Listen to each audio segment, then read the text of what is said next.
Huh?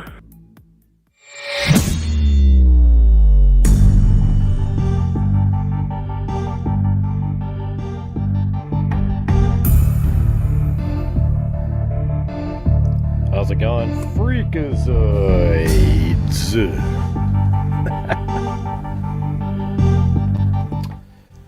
Well, another video bites the dust. I spent 2 weeks making a video, got all the data and everything in there, and it got 1,000 views. I mean, just in a whole day.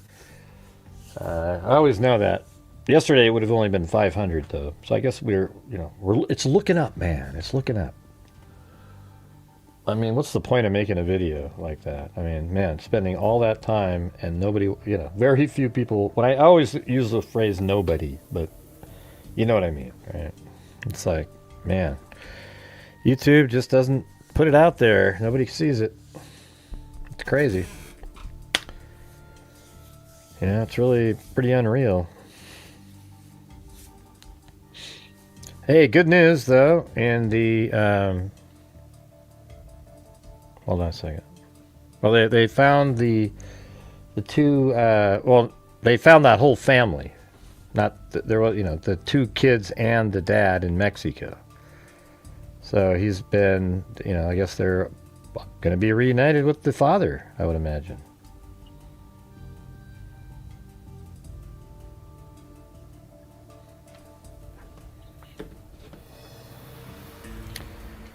Thanks, Kami.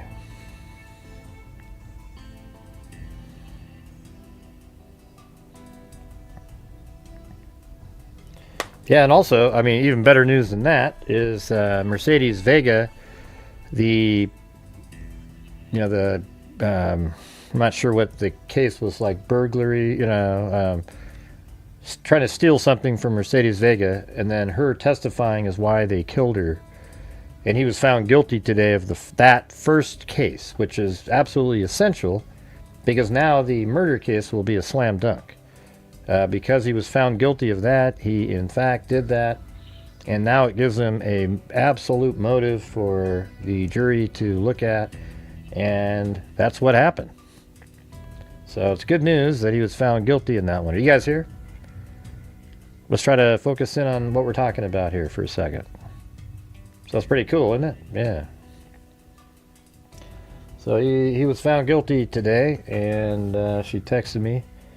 I've been trying, it's hard to, I tried logging in about 4 different times today, but I wasn't able to get on there.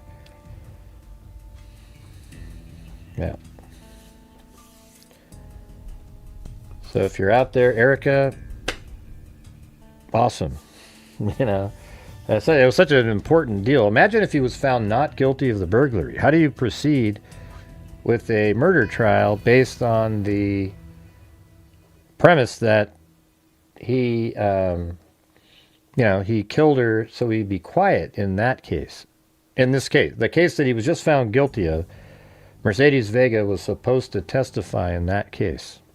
And he barbarically killed Mercedes, abducting her in her parking garage, then taking her somewhere for a certain amount of time, and then driving her 70 miles away, 60, 70 miles away, pulled the car over. She'd been shot, beaten, and then she was lit on fire by having gasoline poured on her in the back of the car, and she was still alive. They found soot in her lungs.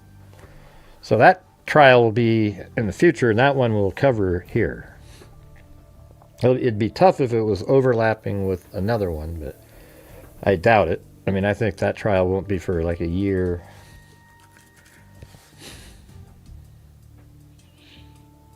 Right. So thanks, Kami.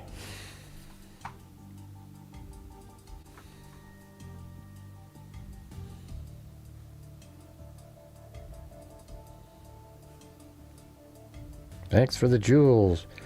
But hey guys, I know it's a small crowd, but if you guys can help support the channel tonight, that'd be great. I can't make the crowds bigger. I don't know what the deal is.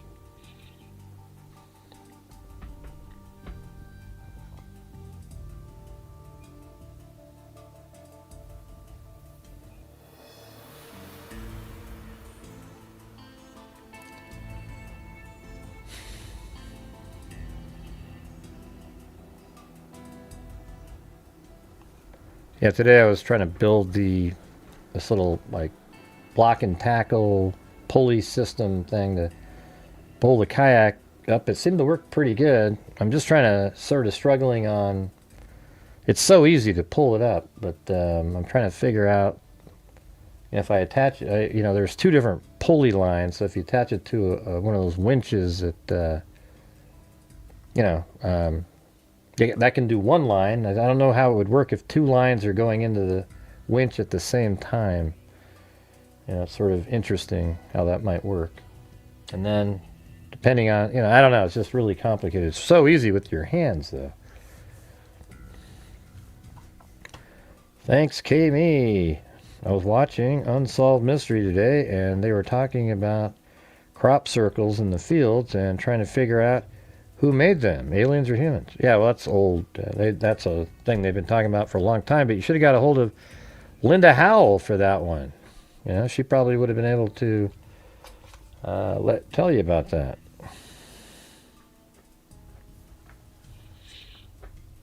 So here's one article. Amber Alert canceled after non-custodial father, 2 children found in Mexico. An Amber Alert out of Utah County has been canceled after a non-custodial father, well, he was just as custodial as, that's like a technicality though, right? Like the reason he was non-custodial is because at 12:01 on the 23rd, he was supposed to, or 12 o'clock, he was supposed to give back custody, because they have shared custody, to the mom. All right, so 12:02 later, he's non-custodial. You know what I mean? Like a couple of minutes later, he's non-custodial. It's technically accurate, but it just, that makes it sound like, oh, she had sole custody. She will get sole custody now. But that makes it sound like she had sole custody. He went in and abducted them, where in reality they both had 1 week on and 1 week off. And that was his week. He didn't, it's sort of interesting. For part of the time he was gone, he wasn't supposed to leave the States, so I guess that's a crime. But anyways, whatever. It's just something you can't do. This guy just seems he's unhinged. Officials with the Saratoga Springs Police Department said 46-year-old Dane Stephen Richmond, and I went and tried to get the charging documents. I talked to the lady and sent her the email, and she never got back to me. And he's been taken into custody. Richmond was accused of taking his 2 children, 22-month-old Richmond and 10-month-old Wesley Richmond. Thank you, Alley Cake. The Amber Alert was issued Saturday around 11:30 p.m. Officials believe Richmond had been seriously depressed, selling possessions. Yeah, that doesn't mean anything. If people give away possessions, then there's depression. Selling, no. Facing financial stress and abandoned his home. They were concerned harm would come to the children. Yeah, it seemed like that was a possibility. Details about how Richmond was found and taken into custody were not available. Police did say the children were found safe. Richmond has been charged in the 4th District Court with 2 counts of custodial interference. Several agencies were involved in the search, including the Utah County Sheriff's Office, FBI, and Utah Department of Public Safety.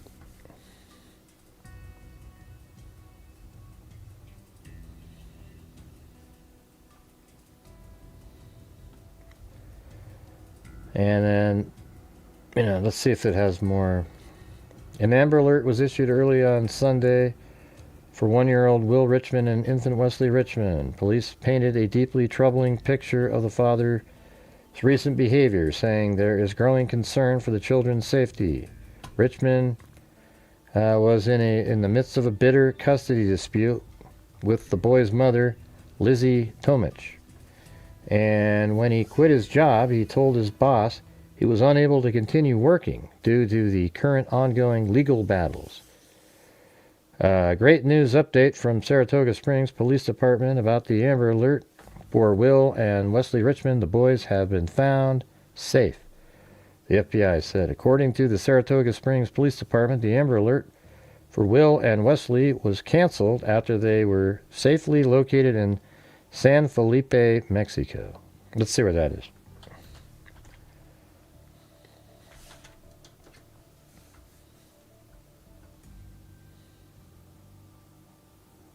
Wow, you get pretty far out down there. That's what I was saying. I mean, it's just total waste of time to try to pretend that we could figure out where he went. That's 162 miles. Man, so he probably came in and maybe drove across like that and then down. I mean, I guess he could have cut across like that. Man, what does it look like out here? It looks like this desert.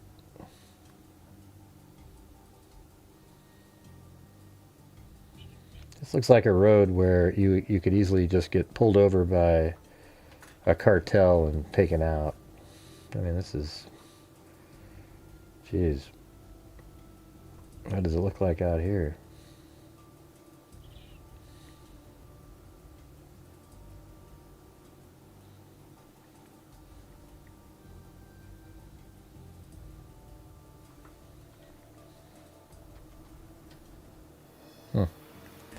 Well, yeah, we didn't really know what happened to the kids. I just said it's a possibility, you know, that he did something to them, because based on other cases that we've had.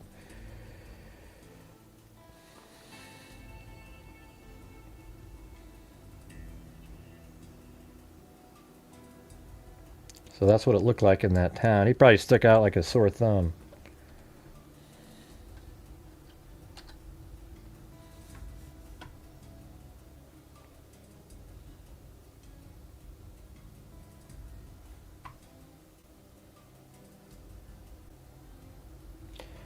All right, you guys, we're at $10.99 currently. So if you guys have the ability to help support the channel, especially in light of the video that I put out today that absolutely collapsed right out of the gate, only got 1,000 views total.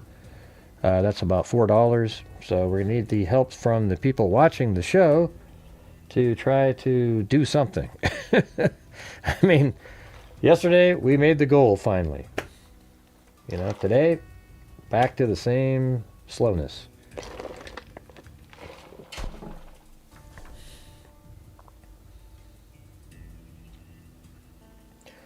So that's good news. Probably don't really have much more to say about that one.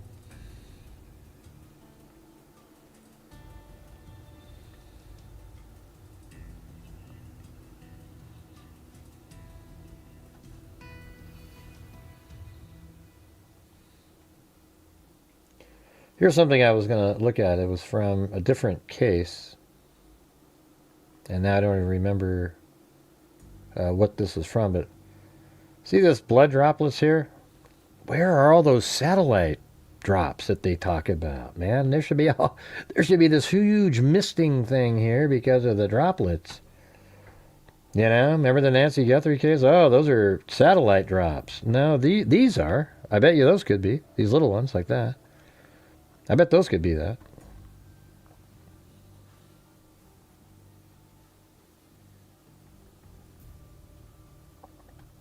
What wave? Let's see. Missing Nancy Guthrie reportedly left untouched cash. Prompts grim new investigation twist. I just want to see what these people say. I don't even know this stupid IB Times or whatever.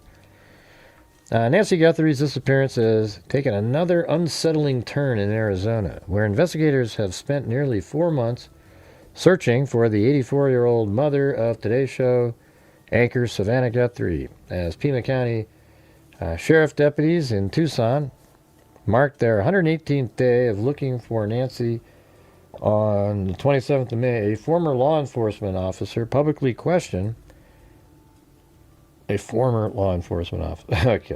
publicly questioned whether money was ever really a motive. Wow, that's really great thinking. We've only been talking about that for months now. was ever the real motive behind what authorities believe was a kidnapping. He's wondering if that was ever really the motive.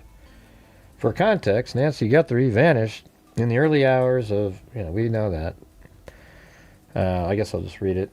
February 1st, from her home in Pima County, detectives say a masked man was captured on her Nest doorbell camera, and the blood, later confirmed to be Nancy, was found outside the property along with mixed DNA. That remains under analysis. The high-profile, later confirmed to be Nancy, was found outside the property along with mixed DNA. Well, that wasn't right there. The high-profile nature of the case and her daughter's celebrity status on U.S. television quickly drew intense media attention, and a small army of online sleuth idiots. Oh, sorry, they didn't put that in. Even as the Sheriff's Department has released few firm leads or significant breakthroughs. These online people that just sit there and stare at the, they're just there every day. They're not doing a damn thing, okay? They're not figuring anything out, but I guess it gives a place for thousands of people to sit there and watch and stare at somebody sitting and staring back at them. That's amazing. With some of the worst conversations and that I've ever heard. It's like if you want to absolutely not figure something out, spend all day staring at the screen. Look, it says, new theory on Nancy Guthrie motive. Let's see what it says. The latest ripple in the investigation came on Sunday, the 24th of May, when former officer Charles Brewer posted a 21-minute video to his YouTube channel titled, Nancy Guthrie Case. We may have been looking at the wrong person.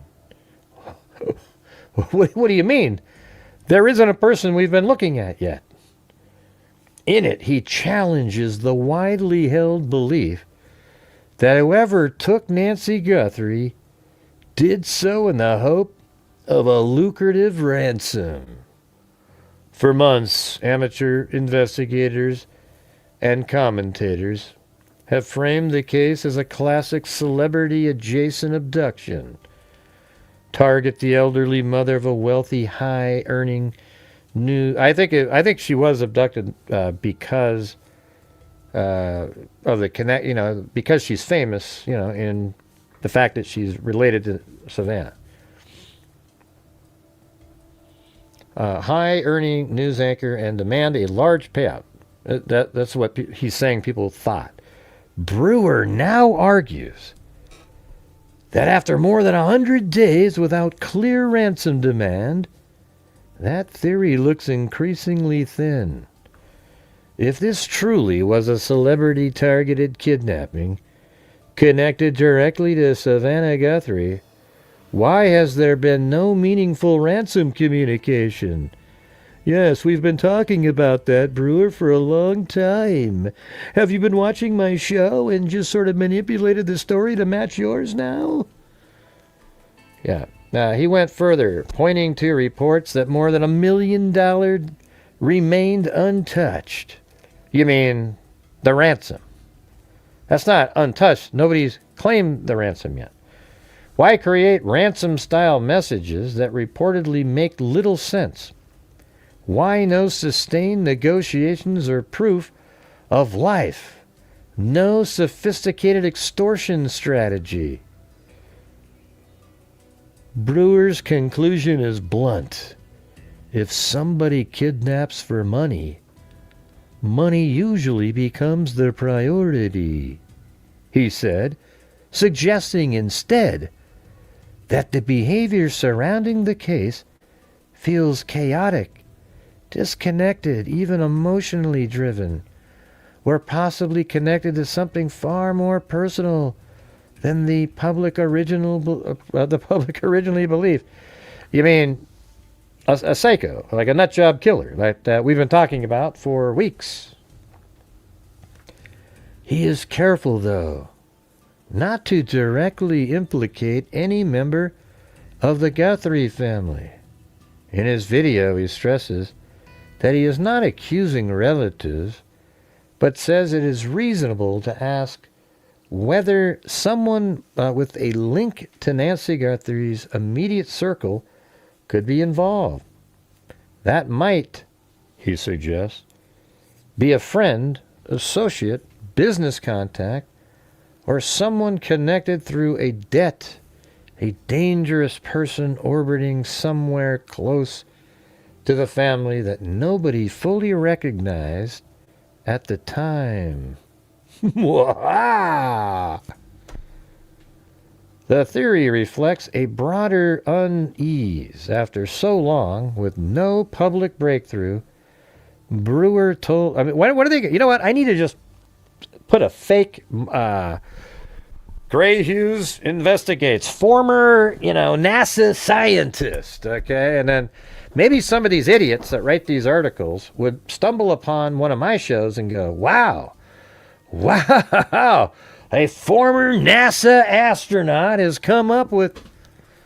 I mean, this is just stupid. I don't care. You know what? There are investigators that have YouTube channels that were once police officers. We figure stuff out 1,000 times better than they do on these shows that we do. Do you know that? For years, we've been doing shows where we're way ahead. We figured it out. And then miraculously, these so-called investigators pop up and make a video that has every single thing that we've talked about in it, and everybody goes, wow, yay! Months later, it's just sick. I mean, it's actually almost ridiculous. And sometimes they say the exact same words. It's very strange.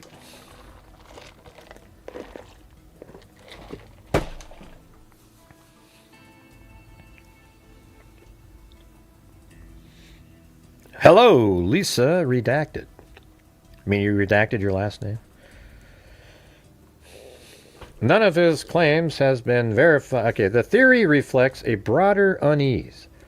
After so long with no public breakthrough, Brewer told followers that something still feels off. Something still feels untouched, if you will. None of his claims has been verified by law enforcement, and there is no public confirmation that investigators share his suspicions. As with much of the online commentary around the case, they could be treated with caution until police release firmer evidence. But hey guys, if you could please help support the channel, send a super chat with messages, whatever it is. That would be great. My video today, as I told you earlier, collapsed right out of the gate, so there's no help there. And we are currently at 1/20th of the nightly goal, so if you guys have the ability to help support the channel, as you can see by looking at the chat, we've had a massive lull in here where we're going to struggle to even get to anywhere. So if you guys have the ability, that would be fantastic. Okay, down here it says, Brewer's video arrives against a jittery backdrop. In the vacuum left scarce official updates, some self-styled internet investigators have gone far beyond analysis, turning up at homes linked to Nancy Guthrie's relatives and airing their own theories about who might be responsible. I never do the who might be responsible. I just talk about what happened, and then at the end, we don't get to know enough information to be able to guess. I don't know what you're talking about. Yeah. Oh, I was rewatching the Tyler Robinson video earlier today when the shooting, I don't know what you mean when the shooting just happened. Within one day, well, it wasn't just the one day, it was the very same day I knew where the shot came from. It was the same afternoon, the same, the shot happened, I went live, and on the live, I figured out where the shot came from. Yeah, that was it.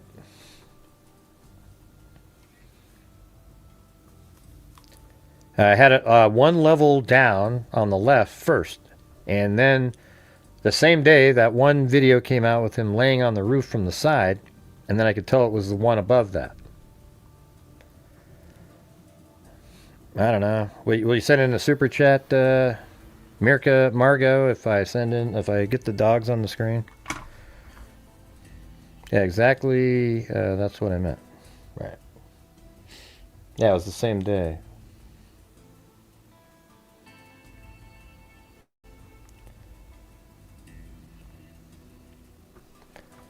Let's see. Up here it says that Holmes linked to Nancy Guthrie relatives and airing their own theories about who might be responsible. One focus of speculation has been Nancy's daughter Annie and her son-in-law, musician Tommaso Cioni. Social media users have pored over their lives and movements, with a minority pushing unproven claims that family members were somehow connected to the disappearance. Earlier in the investigation, Cioni former bandmate Dominic Evans found himself dragged into the glare after, yeah, that's these idiot live streamers that just sit out there.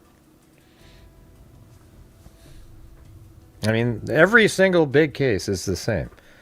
In the Tyler Robinson case, you got these crazy people, Candaceones, nut jobs, and then in this case, it's these just, lunatic fringe theories that people have. It's just crazy. It's like those are the people that get the views, though. You have to pretend that something's interesting.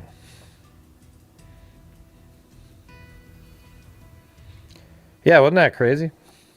Yeah, I mean, like if we do let me just show you something really quick. In the Tyler Robinson case, it was like this. I saw the shot, I saw the video of it, and I saw that it came in from the front, and the front part of his neck, and then I just went backwards like this. And I was just kind of like, man, okay, And within like 5 minutes, I had a pin right here on this building. So I was right there, because that looks, that's a great spot too, isn't it? I mean, look at that. And then I don't know, like an hour later during the live stream, somebody over here, I think it was right next to, right there, this camera shot right there, filmed up in the air, and we could see that he was on that roof. So from that position, I flew up there, and then I realized that it was actually up on this one. And then we said, oh, look at that, man, that's crazy how that shot right there is perfectly lined up. And then boom. And that tent is exactly where the tent was. I just don't have it built up. So it's pretty cool. Yeah, we got that figured out just like that. Way before the media or anybody else even had a clue where it was. Law enforcement knew because they were up there. So that's what you get over here, you guys. So if you could please help support the channel tonight, I'd really appreciate it. We are way behind yet again, and we have our donation night coming up here in 4 days. So we got to have some better nights coming in. So if you have the ability to, I would appreciate it.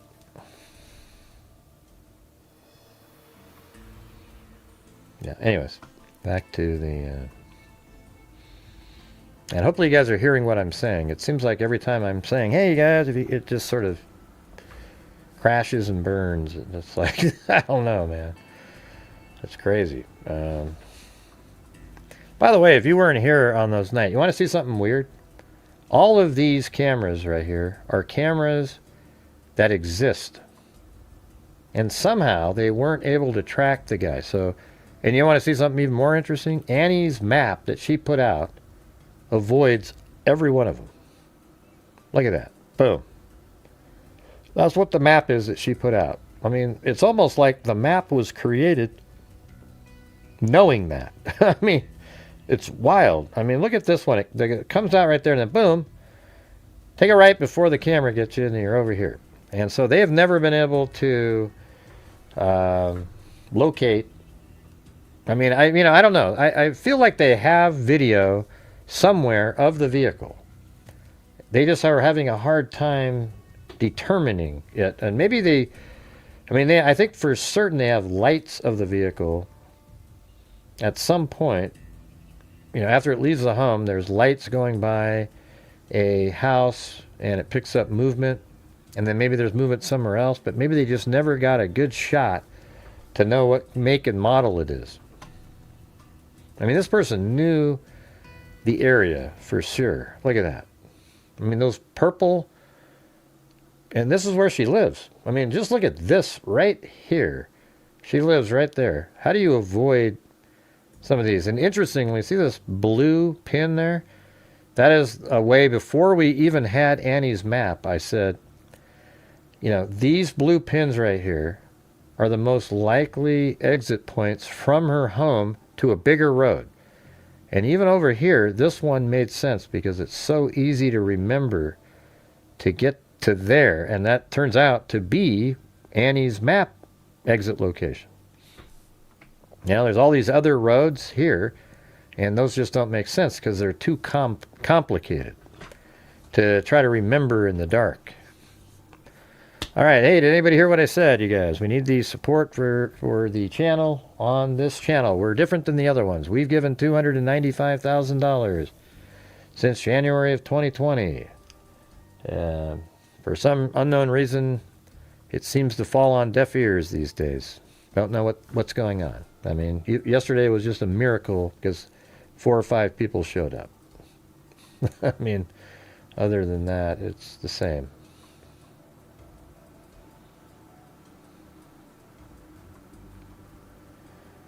I'm not sure what the green, I can't remember what those green pins were for. But anyways, let me go back to this.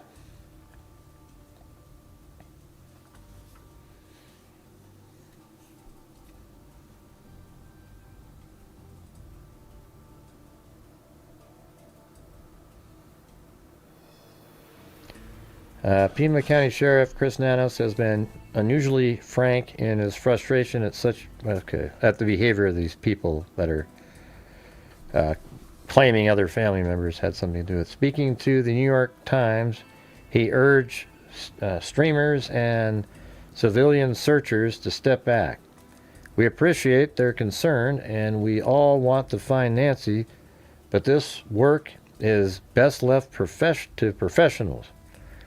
And thanks, Alley Cake, but come on, you guys. Alley Cake is always helping out in here. We need other people to consider supporting the channel as well, instead of having Alley Cake and, you know, Wild Bill Wassman and the same people all the time. You know, so it makes it so I think a lot of people just go, oh, they'll do it. You know, and it's just, I don't know, man. I don't know. It's... I don't know. You guys can probably sense my frustration in here. My videos don't get viewed, and it's just not a good place. I'm not in a good place mentally in here. And even, you know, if you take time off, it doesn't help. It makes it worse. It makes it worse and worse and worse. And, you know, to spend 2 weeks making a video and have it get so few views is so disheartening. It's almost like, why bother doing anything, you know? So if you guys can please help support the channel, that would be great. And hopefully I don't have to say it 17,000 more times. This is what we do on this channel. I do the shows, you guys support it, and it seems like it's a struggle. On May 9th, Nanos said there had been progress behind the scenes. Days later, when Fox News reporters approached him outside his department and asked whether they were close to solving the case, he replied simply, "We are." Well, of course, because every day gets you closer to solving the case. You know, if the case is eventually going to get solved in 100 days, 3 days from now, you're closer to solving it. That's what he's saying. That confidence cites alongside a quietly simmering row over the early handling of forensic evidence in the Nancy Guthrie investigation. In a 5th of May podcast interview with Sean Hannity, Kash Patel said his bureau was kept out of the first 4 days of the case. Hannity pressed Patel on why DNA collected from Nancy's home was sent to a private lab. Well, these law enforcement agencies have good labs that they send these to. It's not like, they're just as some of them are just as good as Quantico. They're amazing. Patel answered that it was a state and local matter, so it's their call, but made clear his view that the FBI would have moved faster. Let's see. We would have analyzed it within days and maybe gotten better information or more information. Our lab's just better than any other private lab out there, and we didn't get the chance to do that. So I understand I think they might have some techniques that are better, but like Othram Labs, and other people out there that collect the DNA and put it into the system, they're as good as anybody. Like Identifinders is really good with like really hard to work with DNA. They're the best.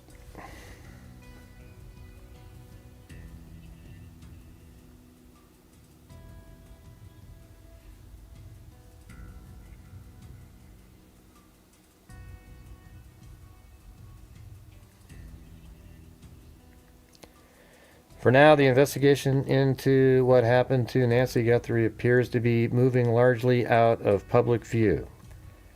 Authorities say they are closing in. Independent commentators like Brewer question the most obvious motive, and the family at the center of it all remains in limbo, waiting for the moment when private hints of progress finally become public fact. I don't know, man.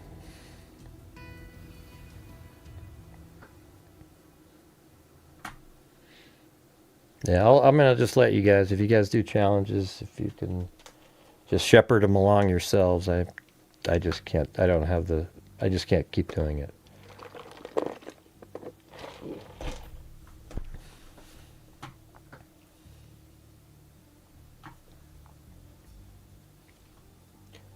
Yeah, I think this mapping, just look at it. Like you go right here, right? And you pan around. Go up in the air a little bit. And, well, it's kind of hard from that distance. Why are they missing? Oh, yeah. So, those are these cameras that are at all these major intersections all around. Right there, but look at that route that Annie had. Did she already know where I don't know what her map was for. Hey, thanks, Wisconsin Cat Mom.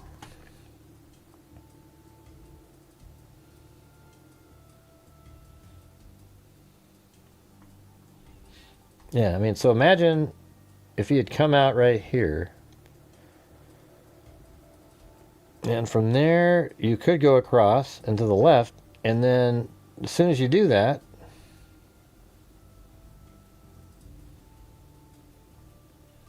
down at this intersection, there's a camera.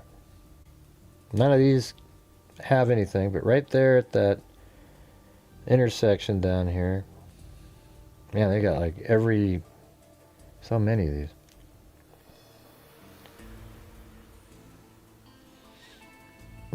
And so, yeah, at that intersection, there's a camera, but he didn't go that way. Or, if he did, they have him on camera. One of these cameras likely picked him up unless he's a local person who lives inside of that zone somewhere. And they just have never, they should go to every single home in the neighborhood. So right up there, you can see the camera. See that? Right there, and there's multiple. There's one on each corner, each side. But instead, they would go the other direction. And then the way she has it on the map, the person doesn't even make it. The next camera, by the way, is way on that road. Isn't even. There isn't one. I don't think there's one at this intersection. Let me see. I think we've looked at this one multiple times. And if there is, I'll put one in there. See, that's not the same thing. See, it's like a light of some kind. There's no camera at this intersection. See, I don't think that's a camera. It's not the same.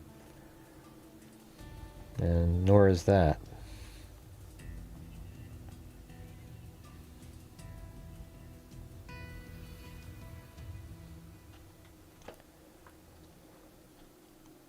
But you would think some of these businesses here, if they have a camera, might film out towards the road. You know, some of these guys, I don't see one there. I don't think that's a camera.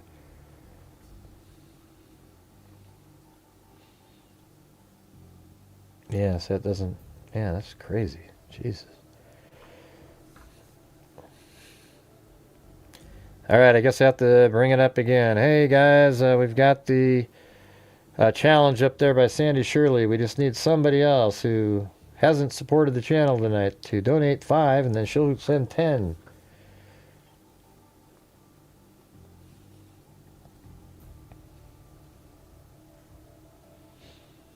Yeah, man, they don't even have cameras on these. Well, this is 2022. Maybe some of these guys put one in, but stupid.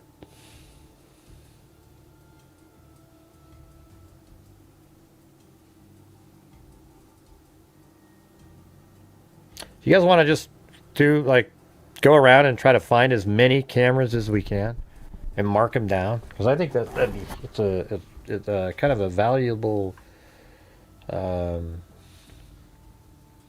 sort of exercise. You know, any ones that look like they're facing outwards.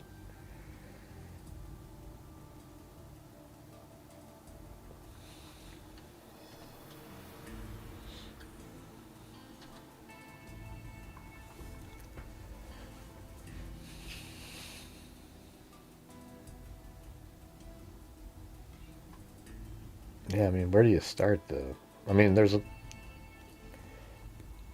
just don't, you know, it's kind of useless to drive around in there and look for cameras. Because that seems like not a place you would go. But how about on the main roads? Like, how about this one here? Even if it's a house that you can see one. Let's see.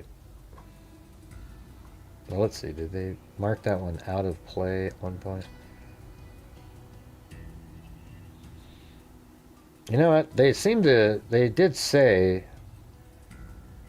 that this one is not it. And remember that's right.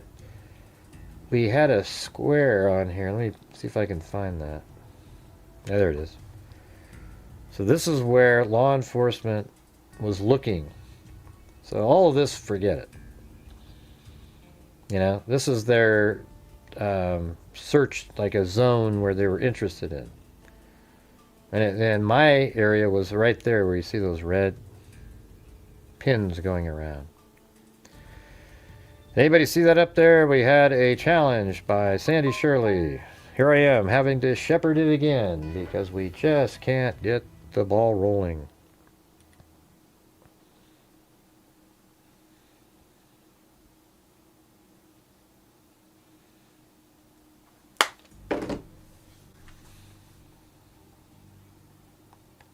All right, so let's just use that then.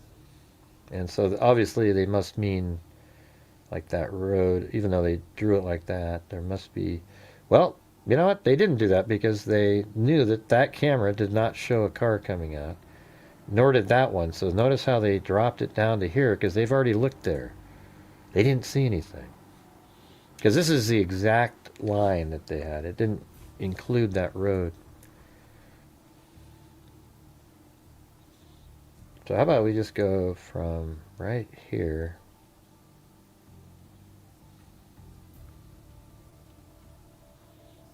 And that one did have a camera. So you go down this way.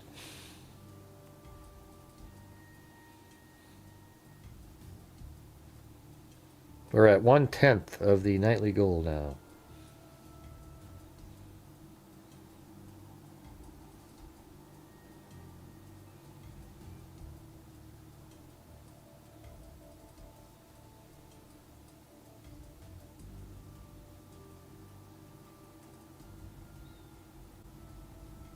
Yeah, so nothing. There's nothing here.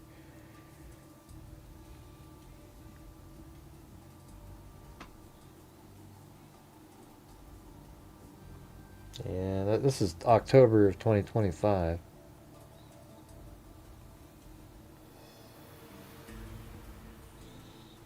Yeah, so there's nothing there.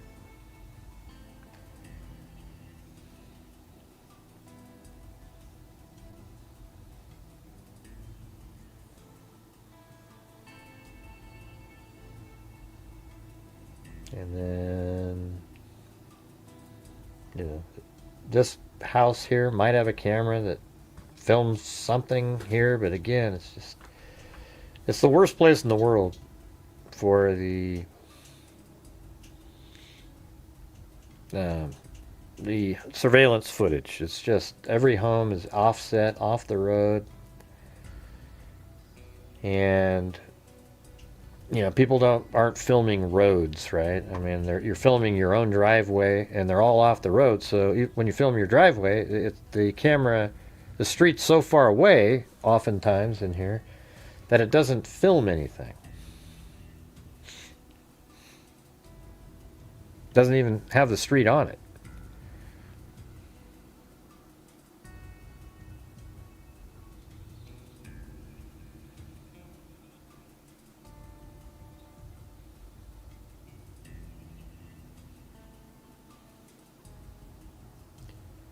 See, those aren't cameras there. At least they're not the same kind. I don't know what those are. What that is right there.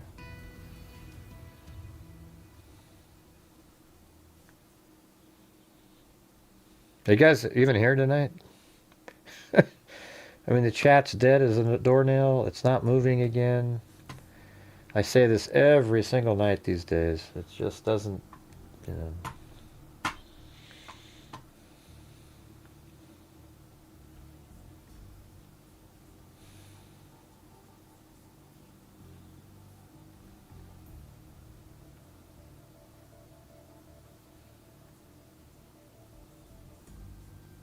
Sandy Shirley typed in, give a gift of 5 and she'll give 10 at the very bottom there. And there hasn't been a comment for 10 minutes after that.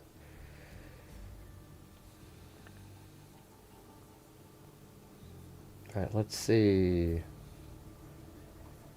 Yeah, I mean, if this, all you'd see is like nothing. I mean, that wall would block it. See, that house is off and down below. And, there might be a camera back there, but it's not filming anything. And then we get to the next intersection, and I think that one, well, let's just go to that one. But we can also go by right here. Maybe that. Okay, that one's blocked.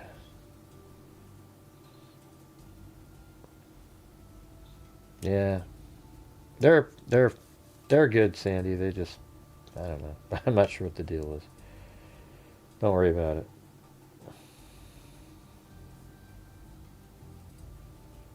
I don't know, Lucy. It's just day after day, man. I haven't done a damn thing different, you know.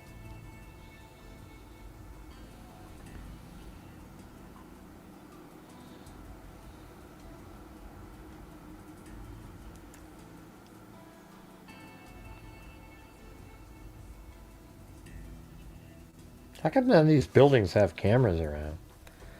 But thanks, Lucy. I'll keep that in mind.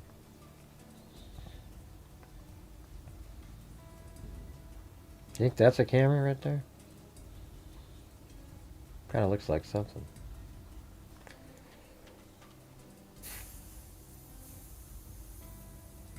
Oh, look at that. Went in there. Yeah.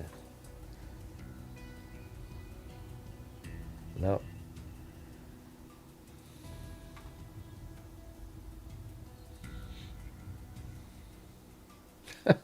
I guess Tucson's the safest place in the world, man. Nobody does surveillance cameras. All right, let's go in the middle of this intersection then.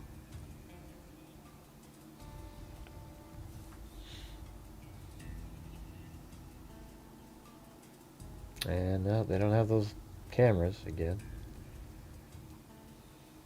I think I've looked at some of these. The main streets there, and then to keep going down here. See how these houses, you'd think, oh, okay, maybe one of these or whatever. But when you get there, they just, everything, there's always something, blocking the road and trees, and we don't even know if there's a camera on that side of the home. And if it was, it'd be probably filming alongside the house, and the road wouldn't accidentally be in the background.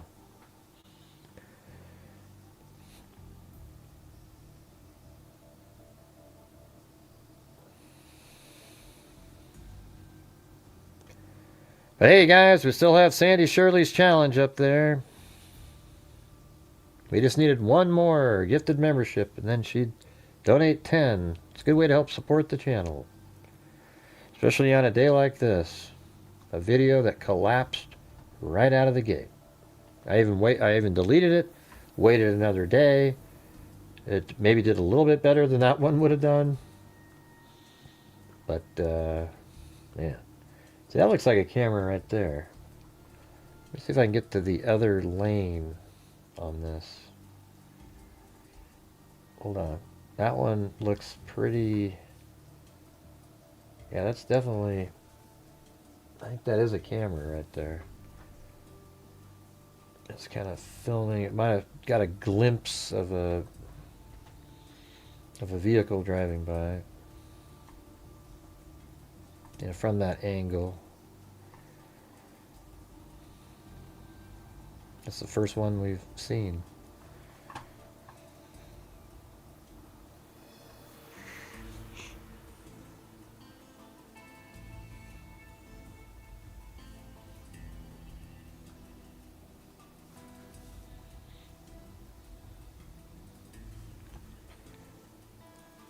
There's a possible camera right there.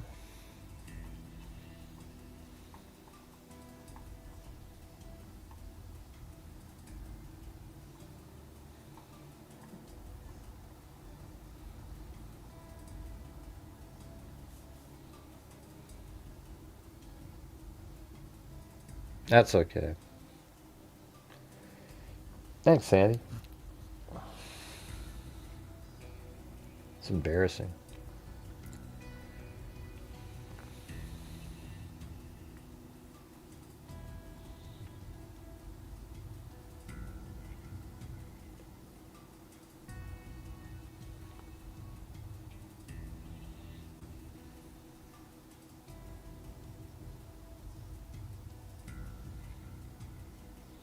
Yeah.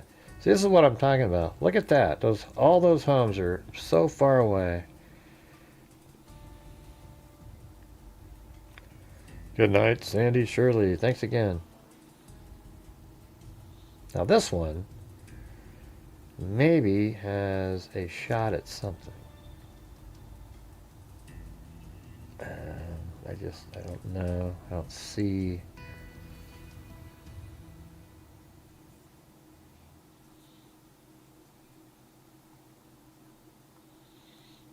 Maybe it has a Ring camera. But that one would be able to film something if we could see a camera there, but I don't see one. That one's too far away.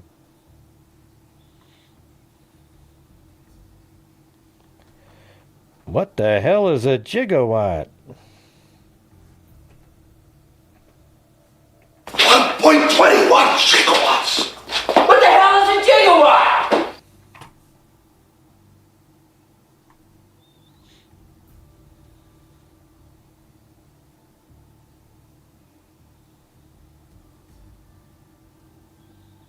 Yeah, there's like no chance at any of those. And that one's way down below the road. Jeez. It's ridiculous. You think some of these guys maybe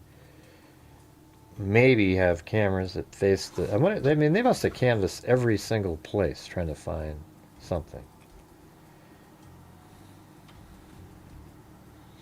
This is inside of their perimeter.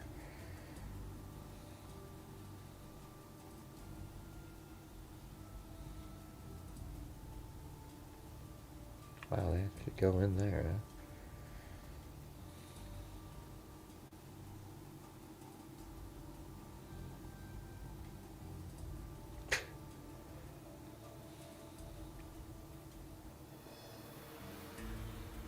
No, jeez, man, how could you not? Is that, what's that? Looks like lights.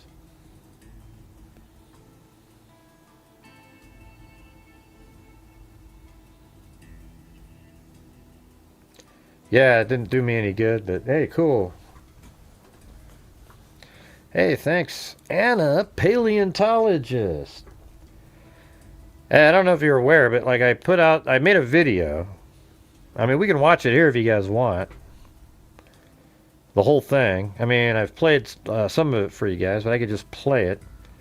But I spent 2 weeks making it, trying to make it. I kind of screwed up. I used a version of after I rendered it that wasn't completed. Like it had some of the text was missing because I had hidden it. We can watch that if you want. That's in the Tyler Robinson case. I thought it was pretty good.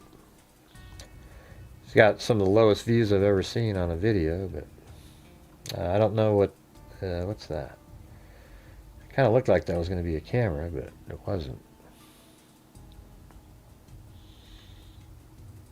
Yeah, it was on Paramount Tactical. He played my... That looks like a camera. That one does. So maybe that's what that is too then. I bet that is a camera. And then looks like there's one down there too.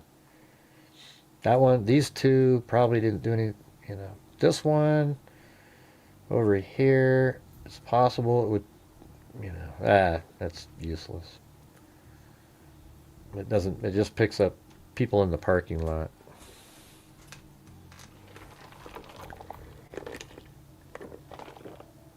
Yeah, Paramount Tactical, just by covering my video, got way more views than I got on my video.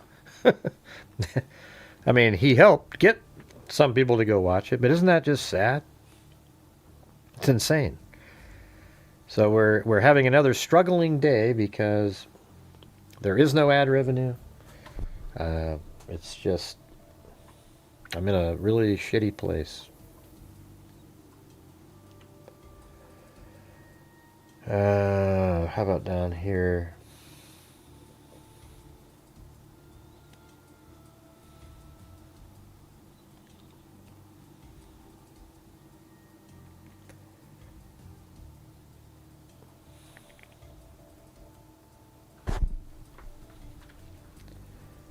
Yeah, maybe let me just start at her place.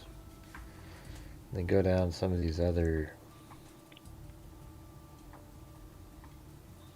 Like go left here and see what happens.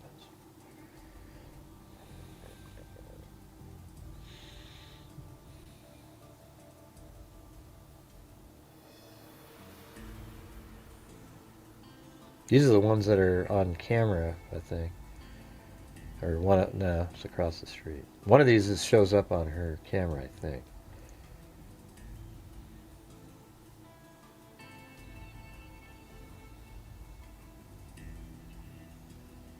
That's a light. Man, what in the hell's going on with these people?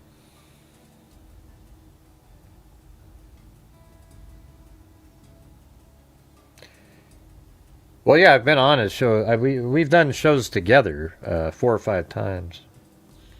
Anna, paleontologist. Yeah, we've done a whole bunch of shows. I don't know what he's saying, on as a guest about that. It's just frustrating, I mean, going on a guest on his show doesn't really do much. It doesn't do, like, I don't have ad revenue or anything from that. And my videos, for some reason, just literally get buried. I mean, I put the same video out yesterday, and it had 7 views. 7 people were watching it. That's just insane. That doesn't even make sense. But, you know. And by the way, I do live streams every night. So, you know, I don't really understand what the confusion is. Like, oh, I didn't get notified. Well, you know, I'm here. You know.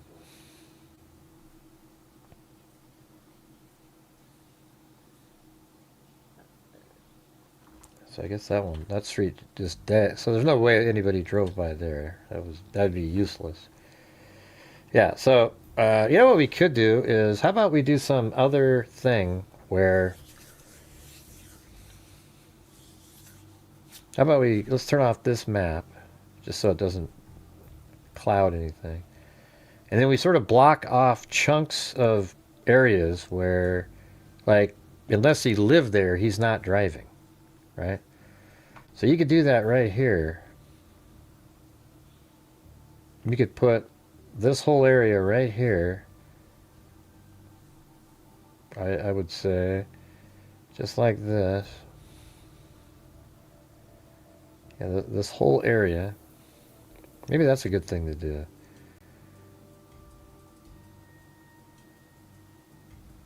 Is it?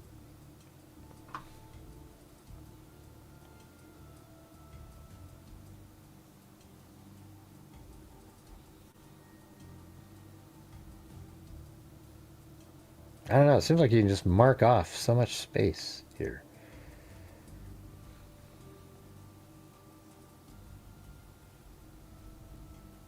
I don't know if that's a good thing to try. I'm just trying to think about how to do this. Well, thanks, Anna Paleontologist. A lot of people like my work. It just never makes it in front of people. You know? Now, lately. It used to. Yeah. Now I put a video out, and it's, you know, just devastating. Like, as soon as you put it out, you just go, oh, God. You know, and I had people helping, you know, on Twitter. I go, hey, can you share this? And it's still just... I know. I'm bitching and complaining, you know, whatever. It's how I feel, you know. I really am getting disillusioned. I know that you guys all say, oh, Gray, you're so valuable to have, blah, blah, blah, blah, blah. It doesn't do me any good. You know, it does not do me any good. Conspiracy theorists win the day. And you can see right now we have 120 people here watching. Because we're not doing conspiracies. We're not pretending there's something else and making a big show of it, you know. I guess we'll see, you guys. I guess we'll see. You know, maybe that there's just not a big case currently.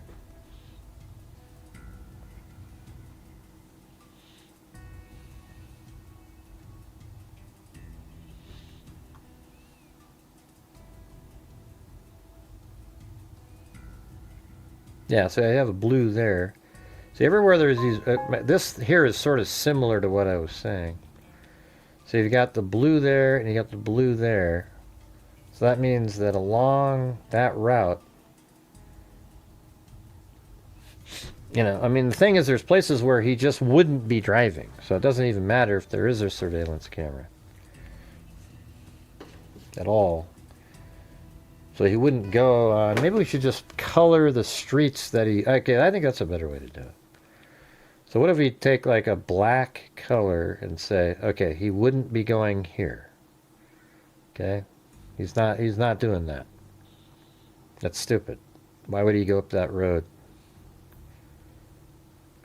Watch, it'll turn out he parked right up there and he lived there the whole time.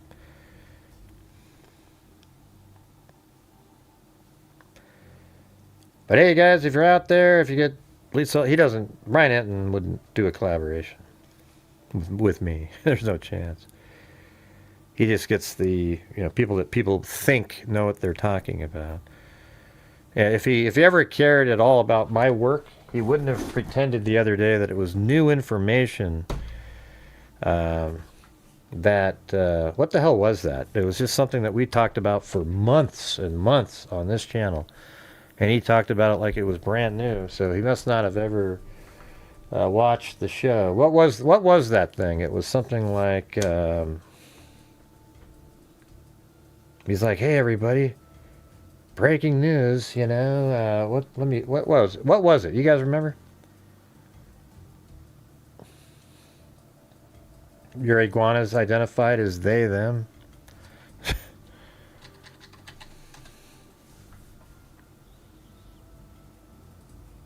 Yeah, hopefully we get there someday.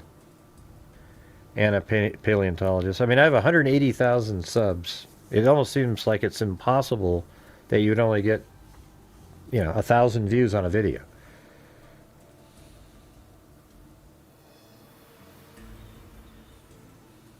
Oh yeah, that's right.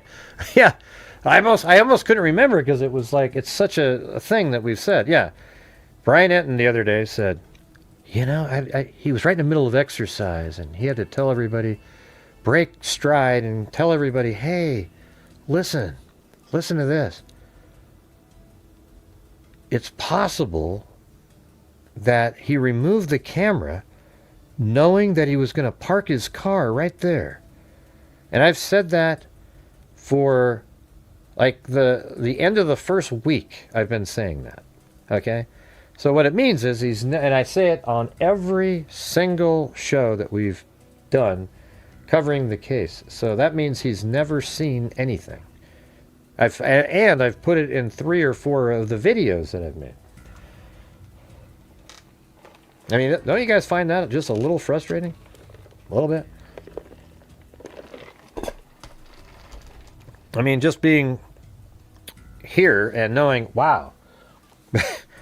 They're putting out stuff trying to be like, ooh, we're fresh and new, when, my God, it's been talked about, and I've literally, this is what I say every time. The person went there to abduct Nancy Guthrie. They had a ski mask on. They had clothing on that they've probably never owned in their life, and they're wearing it that day. They felt really comfortable in front of the camera. You notice how they didn't mind that they were being filmed while they were taking the camera off. So the only reason that they removed the camera is behind, behind the person is the driveway, and that means a car is going to be pulled up there later, and we know that because of the blood spatter starting at the door and ending down the end of the driveway. So the only reason he removed the surveillance camera was to keep the vehicle from being seen on the camera. I've literally said that 17,000 times.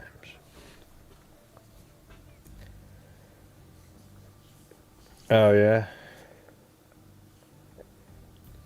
Does she do that? I haven't seen her. Where does she make those comments, Lisa? I've seen your comment trashing Gray, so it's best you keep quiet. Okay. Now, what is she saying out there? I haven't seen it. I don't follow people like that. So they come over here and pretend, then they go trash me somewhere else. Yeah.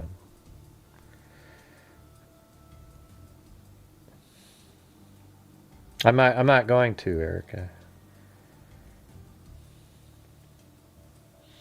Yeah, it would be great. Yeah, it would be great. He just isn't going to. He's obviously not really interested, I actually know what I'm doing. That's the difference.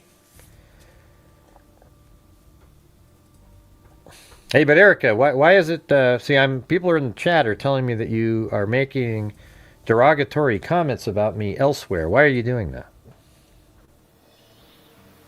Are you thinking that there aren't people that see that stuff, or?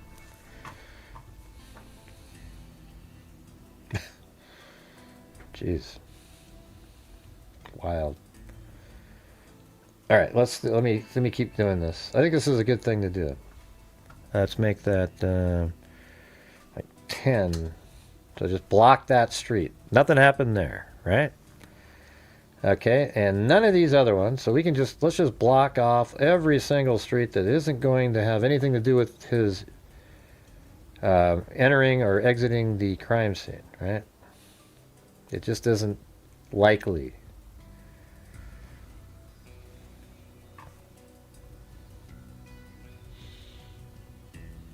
And all these little roundabouts, and then we can sort of narrow it down. I think, like, you just kind of, Just block that out.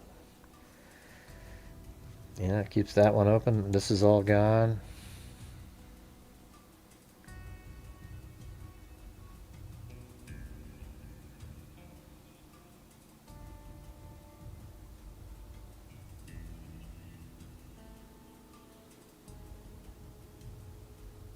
Yeah, definitely not going there.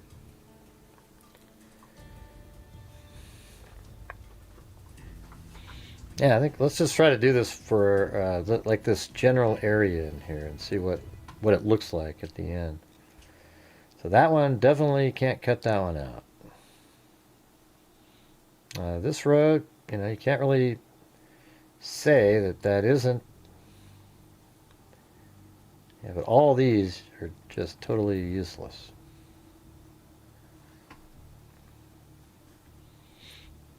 Yeah, those are driveways there.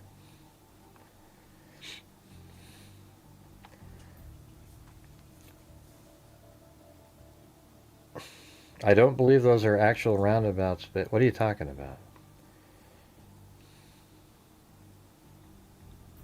They are roundabouts. They go around in a circle. And what difference does it make? I mean, I really don't understand. Hey, you didn't answer the question in there. Erica, you didn't answer it. What do you mean those are with the bags? What does that mean? Are you guys doing this intentionally?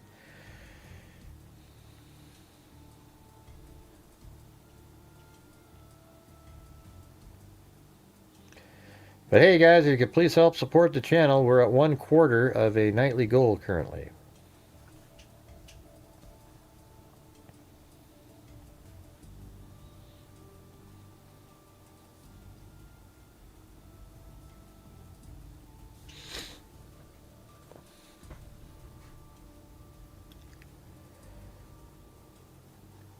Yeah, of course they are. People just want to be like, and what difference does it make? They're not roads. They're not useful for anybody. And basically, and you know what? Google Earth highlights the road, right? So in this case, I don't know what it's doing, but it actually went around the house there. But that's not. I'm just going to go from. Let's see. Yeah, this whole area in here is messed up.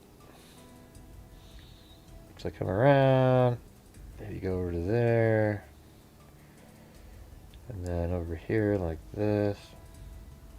I don't know, maybe just keep going. And I don't know if that's connected somehow, but right there, this whole spot. Let me try that again. Hey, thanks, Wild Bill Wassman.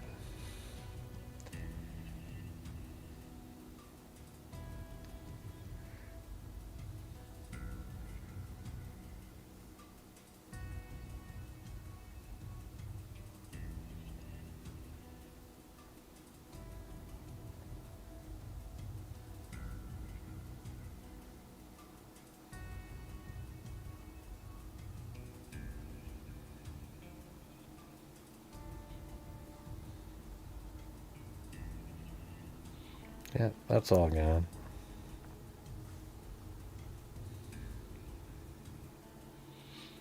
Yeah, I think if you did this for the whole thing, it would be kind of useful visually.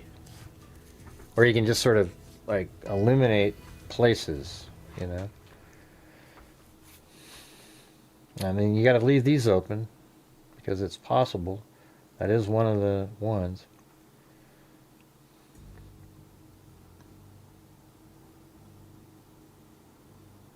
But I remember I marked that one off just because it's not likely that somebody would drive from here, turn right, then left, then right up here and go like that when it's really easy just to drive up here and take the second right after leaving the house.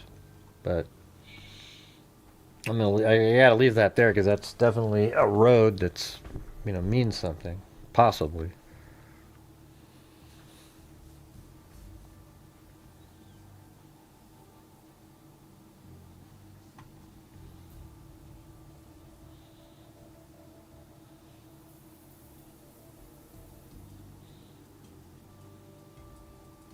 I picked that one as the most likely.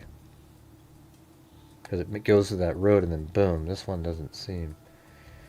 But yeah, all these things are meaningless. This.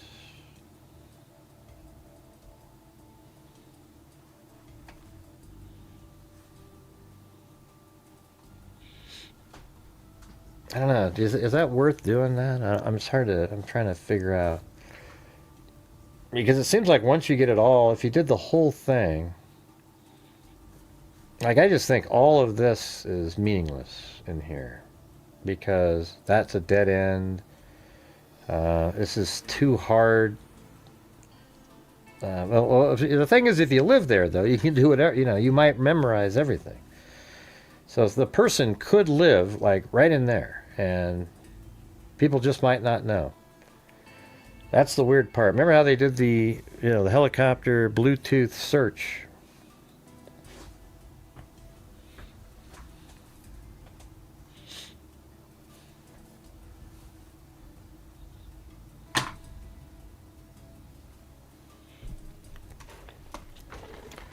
Looks like that person left.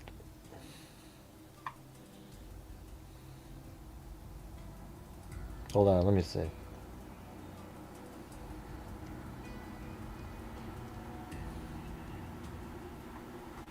Where was the comment made? No, don't tell me out loud.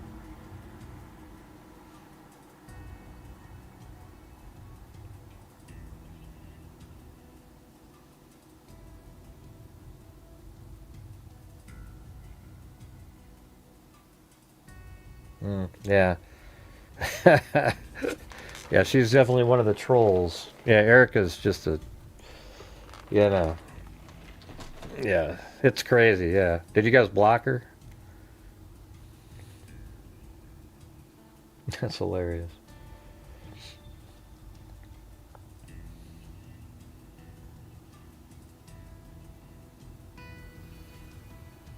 Yeah, I never said to get lost, loser. She's a liar, too. What a dipshit. Yeah, so here's what she, yeah, I don't know, I would read it, but it's just,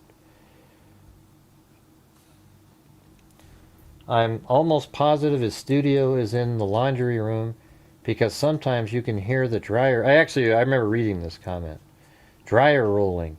His wife is mean to him because sometimes she starts bickering at him through the door. That's total bullshit. You guys watch my show all the time, right? There's times where she's like, one or two times out of 1,000 that she said, hey, or, something about something, I don't know what, but, how many times have you guys heard her interrupt my show? Like, very rarely. So this person's an idiot.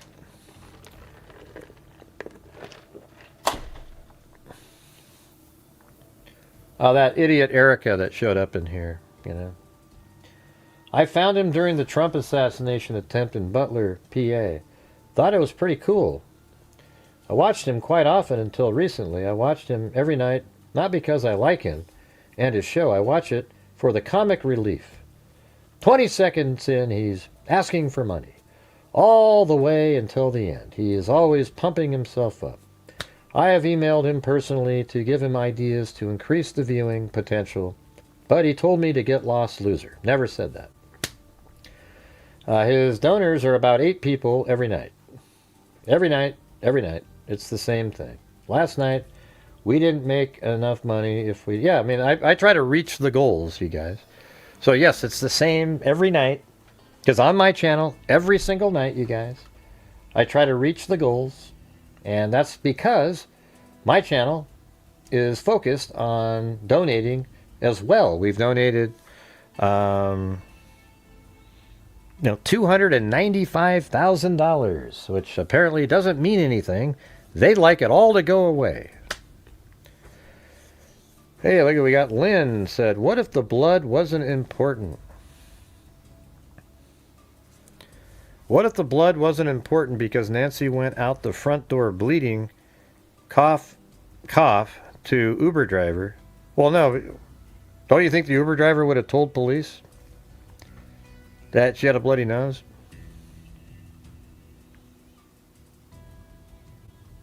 Yeah, she probably just went out the front door to get an Uber ride, I would imagine. And maybe and they also just may have not added that to the timeline. The main focus on the timeline was the stuff later. You know? I guess I have to install that, I guess. I don't know.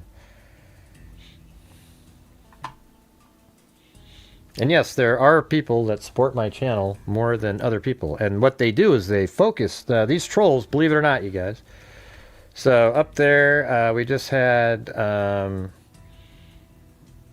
Anna Paleontologist. You watch. The trolls will somehow try to get a hold of you and convince you not to support the channel like they've done to so many other people. Okay? They do this. They are literally intentionally trying to keep people from supporting my channel. It seems to kind of work. You know, it must be actually working what they're doing. Yeah, and that's where the lawsuits come in, because they're actually intentionally affecting the income for a channel.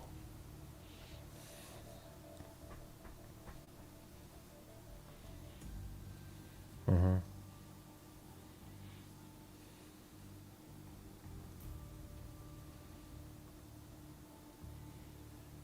Yeah, maybe she used the front door to take the Uber, though. And thanks, Lynn. I don't know, what do you think?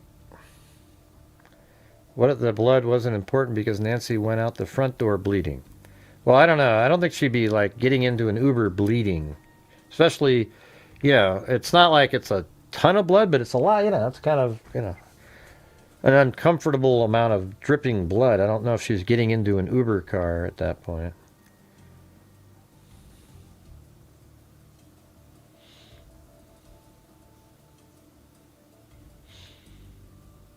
Well, you just don't like people coming in here that... I don't mind if somebody, you know, is coming in and they want to be part of what we're doing here, but when you have people that pretend that they like the channel when they've trashed the hell out of you somewhere else, you know, that doesn't make a lot of sense.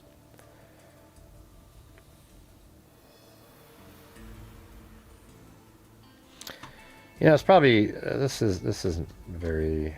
I don't think that's a good way to do it. I think it's better to just draw in the streets that actually mean something everywhere. So if you went, let's see, do I have that one? So every single street, because there's way less of that.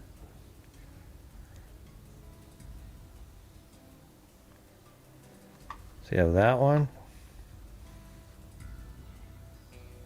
It's kind of the same effect that you would get. And then that whole thing up there is no. So that means just right here.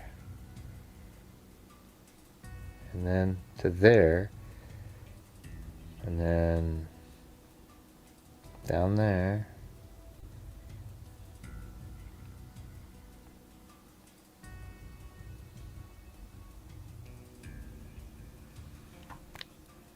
So all of the black here is a road that could be meaningful to check.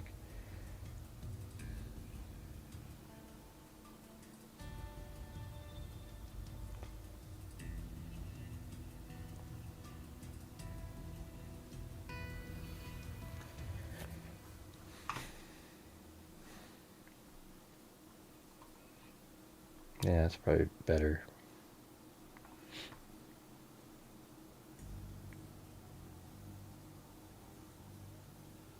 Seconds. Idiots.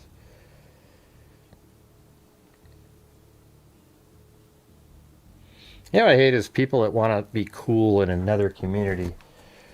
You know, like there's a community that's trashing me, they want to be liked in there. So they want to, and feel important. So they come in there and they make up stuff, exaggerate, or tell a story that didn't even happen because they want to look cool. You know, it's just sick. These people are messed up.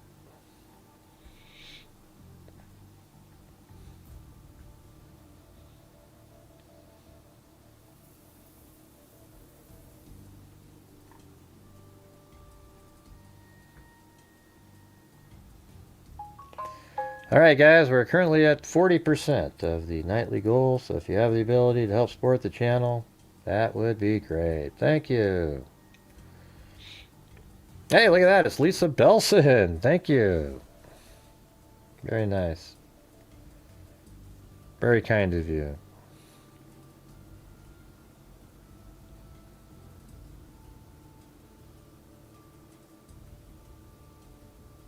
How you been doing?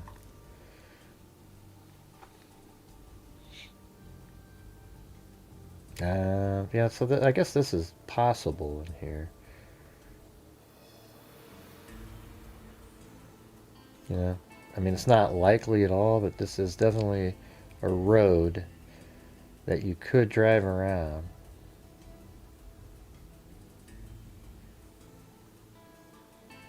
And there's two different ways around.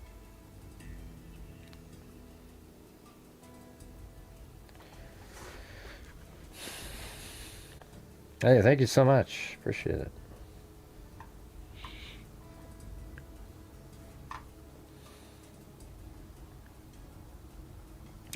And then maybe what we do once we get the black roads in there, then we try to find cameras. Like what makes sense here?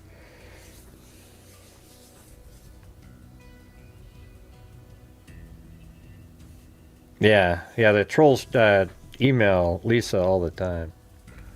They try to, hey, what about this? Lisa, look at, he was mean to somebody. Look at that, you bastards. Right. Okay. I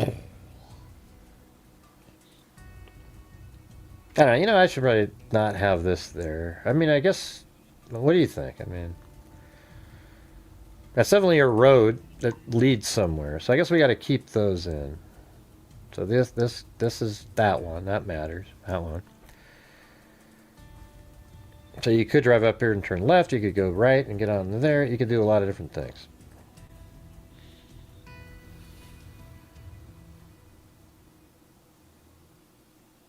Hey, we got to almost 50%.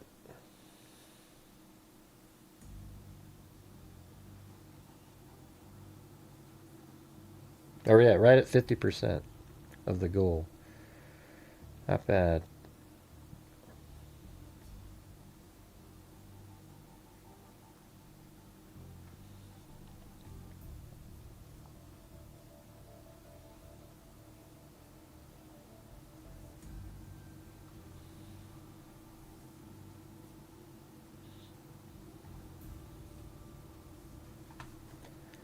All right, there we go. Hey, we got a 5 for 5 challenge by Lisa Belson. Hey, that would get us to 66% if we did that. So there you go, you guys. That's the challenge. If 5 people in there. How about you, Erica up there? Not our Erica, but the one that came in here. Why don't you help support the channel for once instead of bitching about everybody else all the time? Maybe be part of the 295,000. That'd be great. Yeah, what a loser. Let's see. Got that. Maybe, all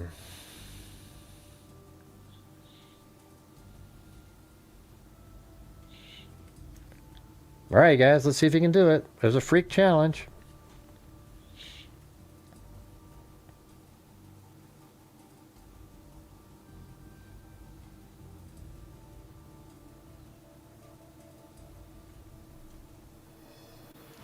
And see, this is where there's a camera right at this house. I've seen it. So if they went out this way, there's a bunch of houses that have cameras on it. So they probably didn't do that if they knew the area.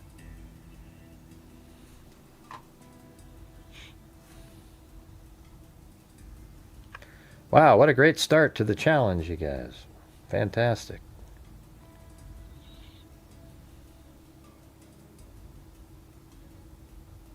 Don't all get started at once.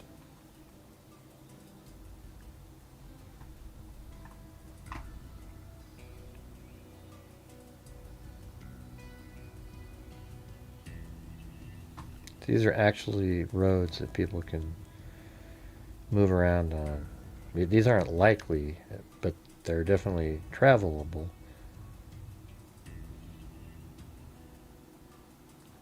Do you guys see the challenge up there?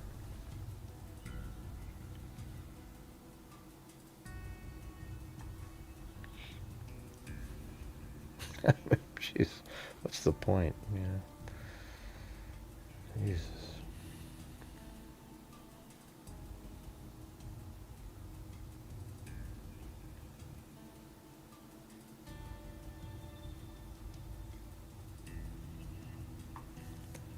Anybody there? Hello?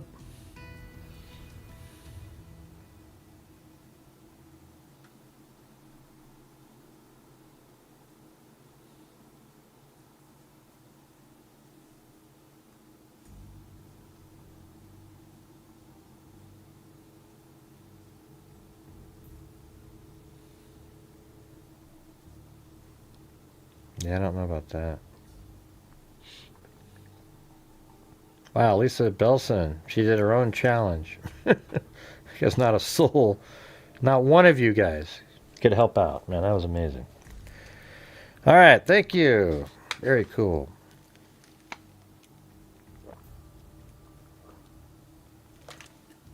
Thank you.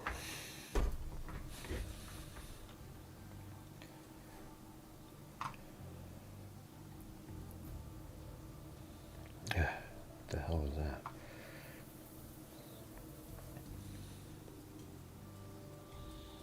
Yeah, definitely that's another road that you can travel on and get in and out. Except it's just so you could get lost in here.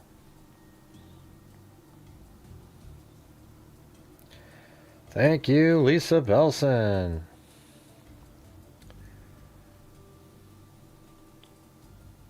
How's the bass fishing? Oh, come on. You don't have to worry about it. You've said such mean things, Erica. But hey, well, definitely get some good use out of that. Thank you. She's like, hey, trolls, watch. I'll do it. You're part of the reason why people don't support my channel as much. Because they read the shit that you write. And then just go, oh, yeah, look at, yeah, he does say that when he, it's like, it's garbage. All right, let's see.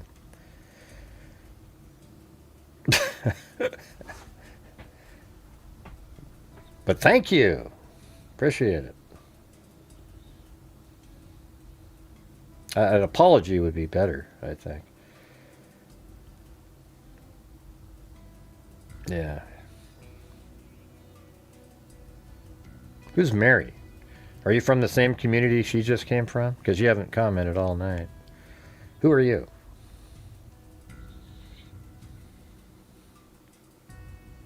Why don't you send an apology in, Erica? I think that'd be better.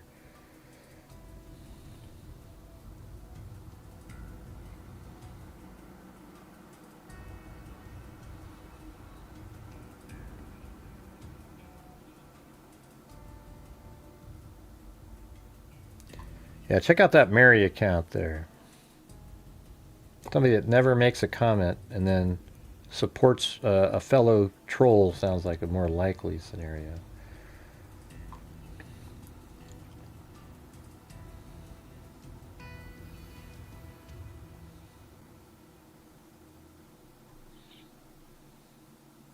Notice how they never commented again.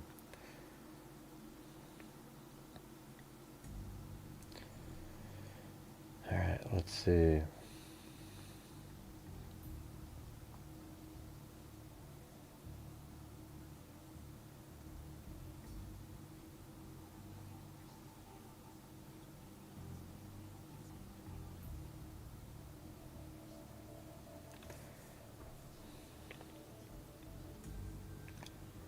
Could still have 2 more days to figure them out. All right, cool.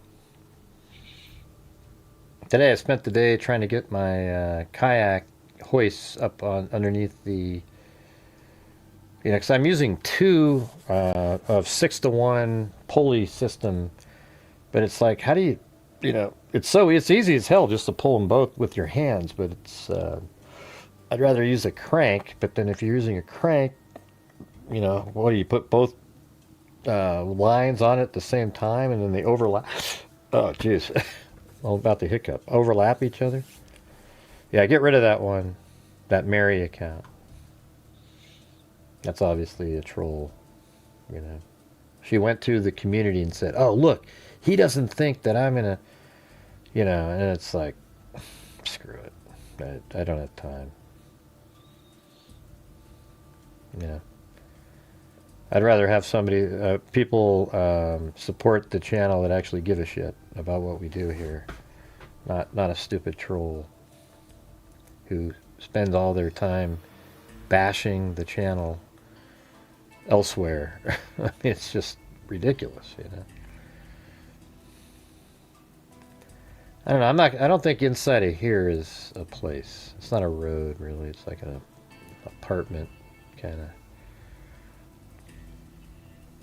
So leave that out.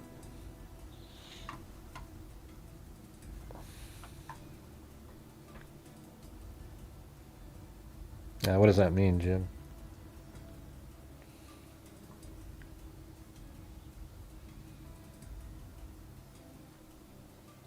Are you guys still here? Anyways, thanks up there, Lisa Belson. Appreciate it.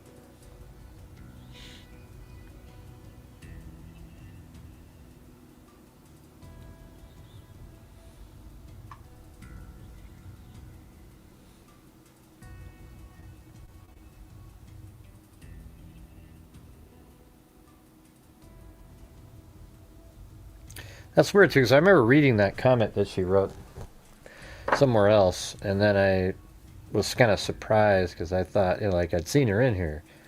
So I can't stand people like that. Little turncoat people who say shit about you elsewhere and then pretend that they like you. It doesn't work for me,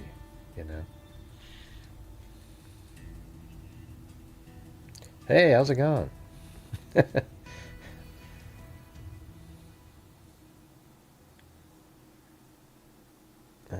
That's not a road there. That's a driveway.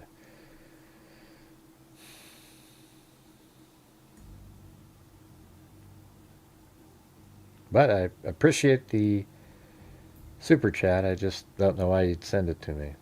Doesn't make sense.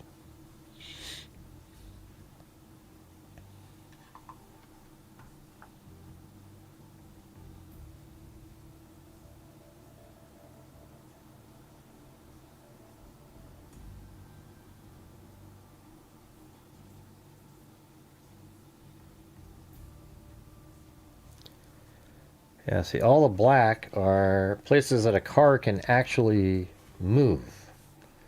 And, that makes sense. And even in here, these are ones that they could have gone on. So they could have gone like that, down to here, and then made it to there. Yep. And then it could have gone from here, this direction, not there though, that ends in there.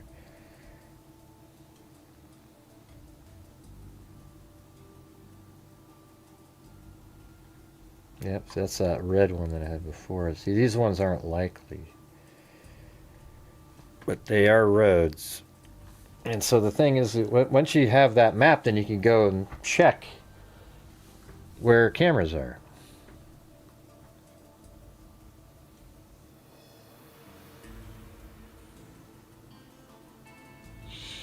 Yeah, thanks for gifting all those memberships. That was very, very kind of you.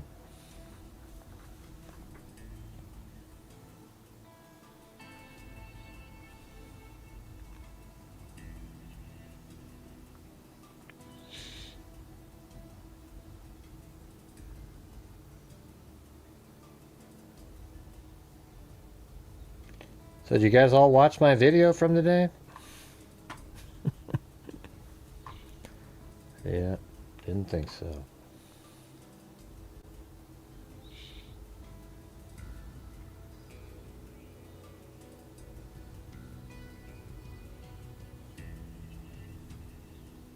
All right.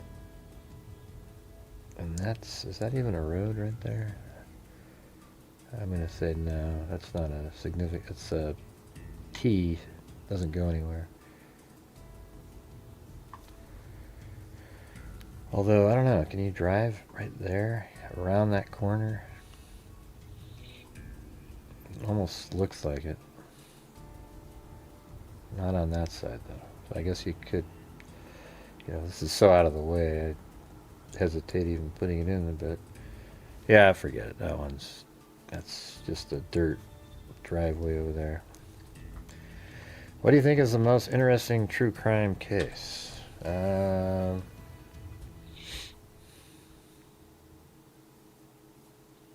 Most interesting. Huh. It's a pretty good question. I mean, when I was covering Koberger, that seemed pretty interesting. Trying to figure it out. It was cool, the stuff that was released over time and putting it together.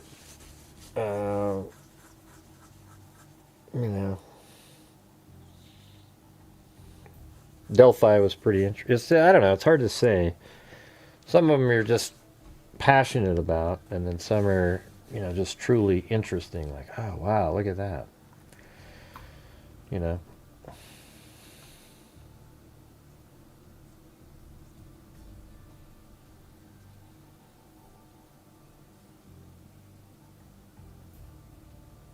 Ah, dang, these all need to get moved.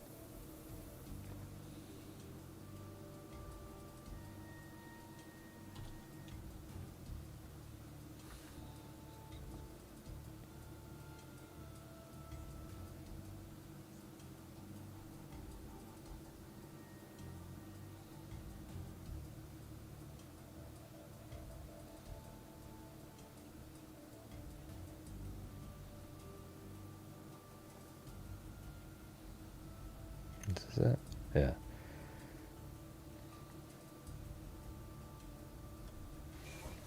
Okay. Yeah, see, I think this, that highlighted area there is where law enforcement is looking. They know that the vehicle, so there's some movement that they did detect. And notice how it doesn't go over to the right of here. So really, where we're putting this is pretty significant. These black lines here.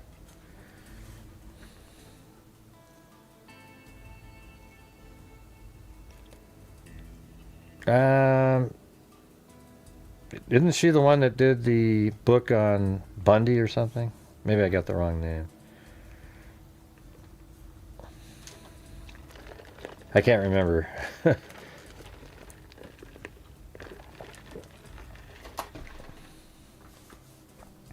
I listened to the Bundy book.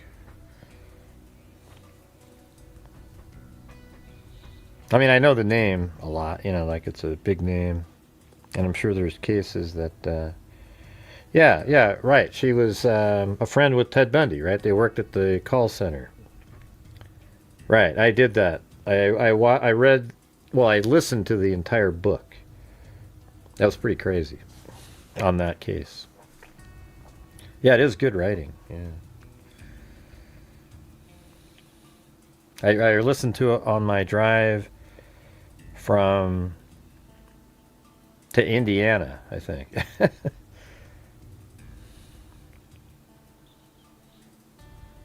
To be honest, though, I don't have a lot of time to read books doing what I do.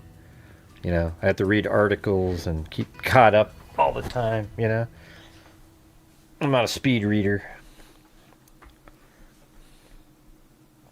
unfortunately.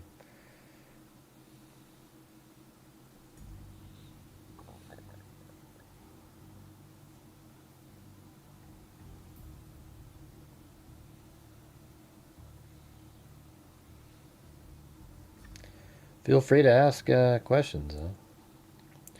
The ones in the super chats I really notice more, though. That's what they're for.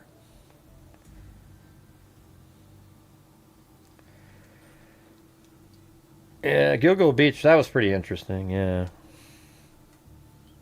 I covered that for years and years, and then boom, then we really put that together. Now there's no trial. What another just total, nothing.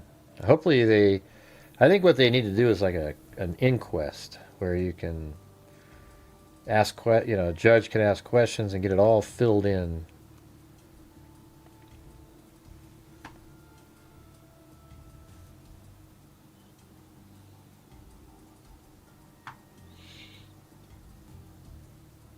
On the West Coast. Sometimes there's these cases that I find really interesting that aren't really like we've covered cases on the channel from one of them's from 1950 something that I did, and God, what the hell was her name? It was that case was really interesting. It was like she was in her home, her son came home from school, and then she was in the bathroom or something, and the son heard her in there, and then I don't know, then he went back to school, it seems like, and then she got killed in the bathroom, and then neighbors even came over while she's still in the... I mean, it was just... There were so many little elements to that. They even had a diagram in the paper, and people were able to walk the crime scene in there, and they said everything that they saw and stuff. I don't know, some of those were amazing. What was her name? Melvin? Like isn't it like Mel... oh God, it's right on the tip of my tongue. Melva Krutz, right? Isn't that it? Melva Krutz or something like that? Hold on.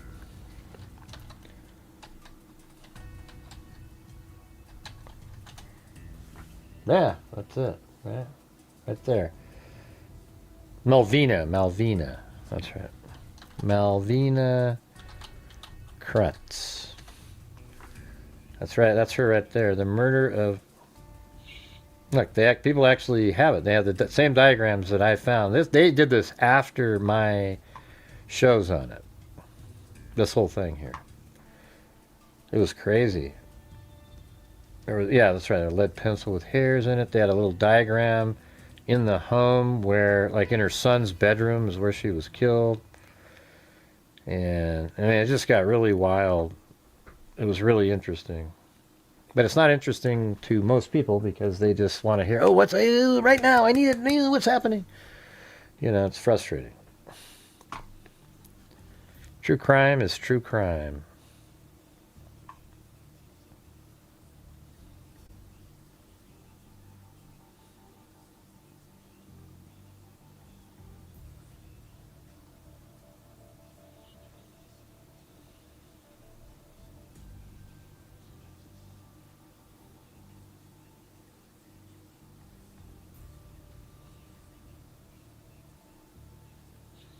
Yeah, that was weird when her friends came over. And that's never been solved.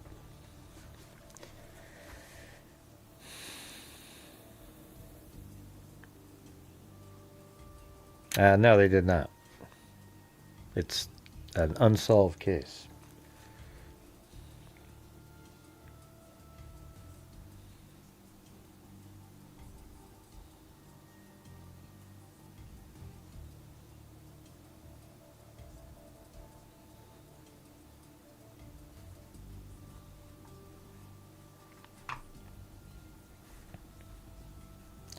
I wonder if I just did this in this entire... Yeah, that's brutal. They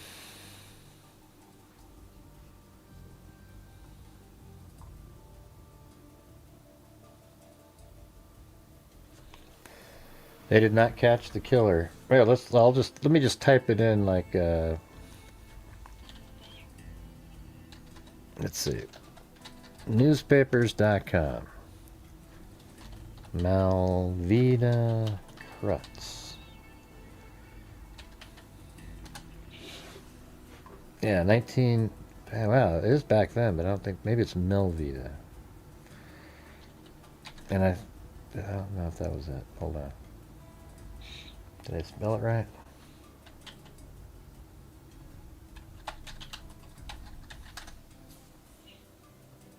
Malvina. I keep saying spelling it wrong.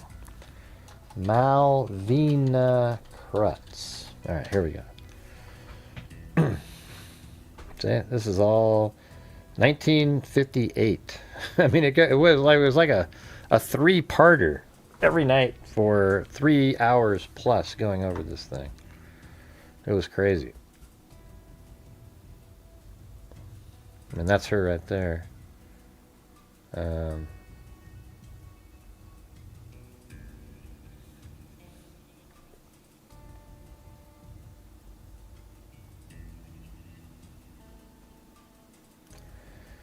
When was that? Malvina Krutz. She was struck a blow which caused a brain hemorrhage. Her body was placed in the brimming bathtub and she drowned, said Coroner Roy B. Storms. 2 women friends, oh there it is, calling on Mrs. Krutz and a youth in a neighborhood house saw a man drive away in her car. They said they couldn't identify him. The car was found the next day abandoned at 49th and Meriden Streets. No one else saw the slayer, although more than a dozen houses provided a view of the Krutz home. And when was this one?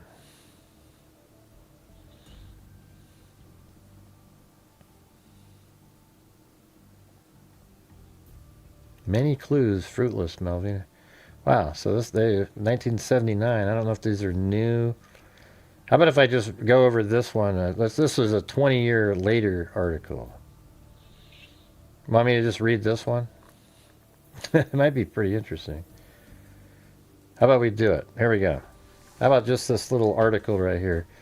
That's 20 years later, so it's going to be like a breakdown of what it said. Want me to do it? All right, here we go. It could have been a script for a detective story magazine. A 41-year-old housewife was found... Or maybe I should play some ominous music. Where is this? Get this playing. It could have been a script for a detective story magazine. A 41-year-old housewife was found dead in the bathtub of her North Side home, January 29th, 1958. Maybe I gotta turn that down a little bit. Many clues were found, but none helped police in finding her slayer. Her body was found lying submerged in the tub by her husband when he returned home from work shortly after 5 p.m. as a sales manager at Southern Transportation Company. The victim was Malvina Krutz of 5268 Guilford, who had definitely drowned, said Coroner Dr. Roy B. Storms. She had a blow above her left eye. I don't think she fell into the tub. I think it was murder. She had abrasions on her lip, a small cut. She either struck something or something struck her. I think somebody struck her, he said. The coroner and homicide detectives pointed to other circumstances that confirmed the murder view. 2 pillows with blood on them were found in Mrs. Krutz's bedroom. There were indications her body had been placed on the pillows. A pair of soggy, wet Torador pants was found in the bedroom of her son. They were torn, as was a light jacket still on the body. The bathtub was full to its overflow valve. The water was warm, but the faucet was turned off, Dr. Storms said. 2 friends of the victim told police they saw a man run from the Krutz home and drive away in her 1955 Buick as they came to visit her at 1:45 p.m. All these points led to a belief of foul play, police said, but no motive was evident. Charles E. Krutz, 48, her husband, said all money and jewelry in the house was accounted for, as was her purse, which contained money. The last person known to have been with Mrs. Krutz was her 10-year-old son, Charles L., who had come home from school 55, for lunch. His mother told him to eat a sandwich she had prepared. She was in the bathroom and called to him not to worry about the newspaper route, as she would take care of it that afternoon. She did not come out of the bathroom, the boy said. Charles returned to school, and let me get that playing again, hold on. Charles returned to school and later came home at about 3:35 p.m. His father told reporters when he came home his son was watching television. Asked where his mother was, the son said he thought she was delivering the papers. Krutz said the boy added, "I don't like the looks of the bedroom." Krutz said he looked through the house and found the body in the bathtub. It was still warm, according to Dr. Storms. The two friends who had come to visit Miss Krutz were Mildred Warning. I mean, look at these names, you guys. They're like right out of Mildred Warning. Are you kidding me? Her names were Mildred Warning of 5029 Evanston and Florence Kubert of 1555 East 49th. Miss Warning said she had called Miss Krutz at about 12:45 to confirm they were coming, and a man answered the phone. In the background, she heard Mrs. Krutz say, "Tell her not to pick me up today." The women said they came anyway, and on arriving, saw a man run from the house and drive away. The two women went to the back door, found it slightly ajar, and entered. After waiting in the living room 20 minutes, they wrote Mrs. Krutz a note and left when she failed to appear. They left a coat for young Charles. Miss Krutz, described by a neighbor, Mary Owen of 5264 Guilford, as typically Southern. Are you guys able to hear this or not? It's a pretty creepy story, though. What do you think? Mrs. Krutz, described by a neighbor, Mary Owen of 5264 Guilford, as typically Southern, of warm and friendly nature. One suspect was questioned, then eventually that evening, and then released. A second suspect, a workman doing fire damage repair work on the home, also was questioned and released. Police would not identify either man. The second suspect told police he was in Krutz's home several times since a December 16th fire, but did not report for work with the Walter DeLacy contracting firm the week of her death. The firm was doing repair work on contract with insurance companies. So I think they had a fire in her house or something. Miss Krutz's friend, co-workers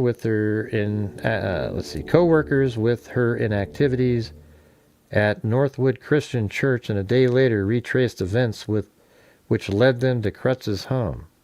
She had been after us to come over and see the work being done on her home. She really was proud of it. She was a busy, she was a busy person, active in so many things, PTA, that we wanted to let her know we were coming. A man answered the phone. It wasn't her husband. I know his voice. I got the impression this man was a workman. I asked if I might speak to Malvina. The man, Mrs. Warning said, replied,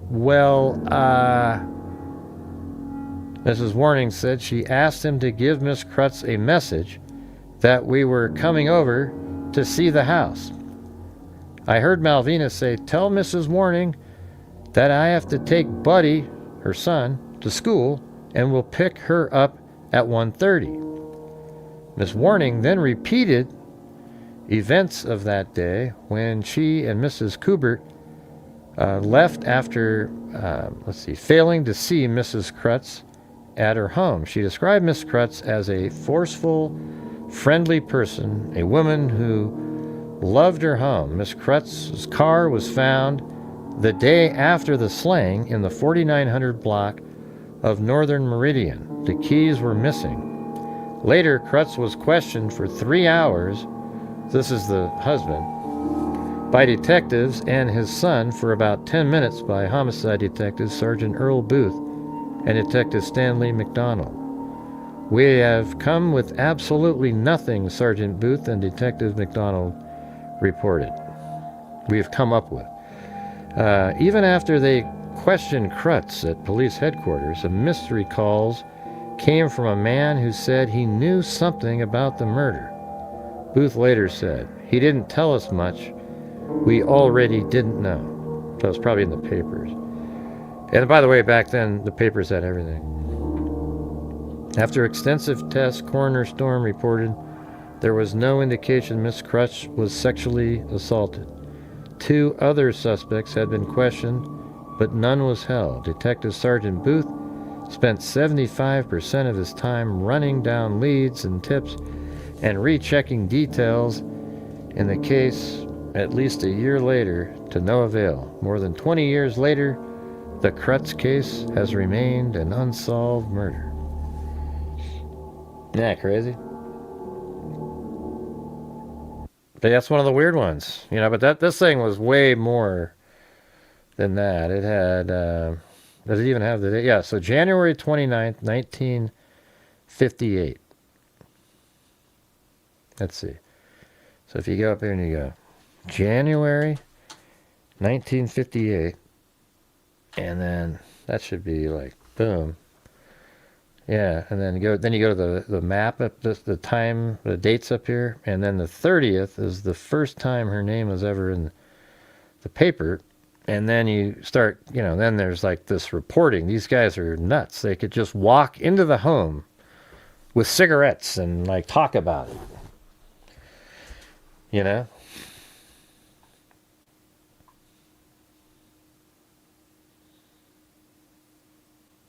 Yeah, there's that comment. She definitely drowned. And she had a blow up. That's the same thing. Let me see if I got it in here. I think I do. Yeah, right there. Malvina Krutz. Yeah, you can see her home. And there's Mildred. I have all their homes. Mildred Warning and Florence Kubert. All right, so Malvina lived right here. And then there was a neighbor, Miss Owen. I don't know what, I can't remember what they talked about, but I had all these people mapped out. And then you had Florence Kubert lived right there in that home. And these are the 2 nosy body friends. And then right here, right? So then they went over to her home. That was right there. And then this is where School 55 is, where the kid, you know, their kid got out of school, and then he came home. And then, where was the car? Kids picked something up. Yeah, so the car was found right here. So whoever this was took the car and probably went like how I have it right there, and then drove it this direction. And that's what they said, that it looked, that's where the little parts on the map that I've got, the vehicle went like that, and then that direction, and then it was found right there. So did this person live somewhere around here, or do they have another vehicle parked somewhere nearby? It seems like such a random place. I mean, why not be right there, you know? Pretty crazy though, right?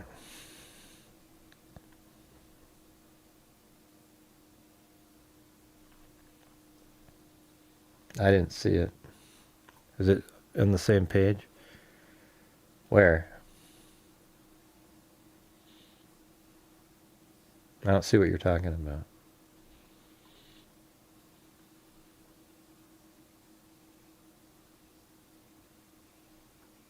I don't see what you're saying. Oh, right there. Teenage killer of 10 to be arraigned. What did he do? Charles Starkweather, the teenage gunman accused of 10 senseless killings and a spree killer. 3-day murder rampage, slept through the night in county jail in Douglas. A sharpshooter Western lawman who captured the young gunman. What's his name? Let's type him in on Google. Let's see what he came up with. Charles Starkweather. Wow, he's in there. Looks like Matt Damon. Matt Damon should play that guy. Man, you got look at that, man. He you could easily play him. Let's see what it says in here. Was an American spree killer who murdered 11 people in Nebraska and Wyoming between December 1957 and January 1958, when he was 19 years old. He killed 10 of his victims between January 21st and the 29th. The date of his arrest during his spree in 1958, Starkweather was accompanied by his 14-year-old girlfriend. So this might be what those like a movie was made about this. You know? Both Starkweather and Fugate, wasn't there a movie? This has got to be a movie. I don't know. That's the girlfriend right there.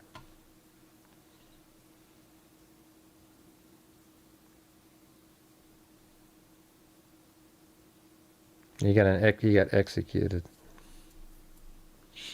On May 23rd, he was sentenced to death, and Starkweather was executed in an electric chair at the Nebraska State Penitentiary on June 20th. He got executed in a year and a month. See, now it's like 20 years sitting there. Let's see. Suffered a fatal. Let's see. Half an hour before the execution, the doctor who was supposed to pronounce Starkweather dead, B.A. Finkel, suffered a fatal heart attack. Starkweather gave no last words, but in a letter from prison to his parents wrote, "But Dad, I'm not really sorry for what I did, because for the first time, me and Carol have more fun." He was reportedly indifferent about his impending death and had become resigned to his fate. Wow, what like a sociopath. That's crazy. Jesus. You gotta be kidding me. Let's see. On January 21st, See, the cool part is you can use Wikipedia and then find each article on these people.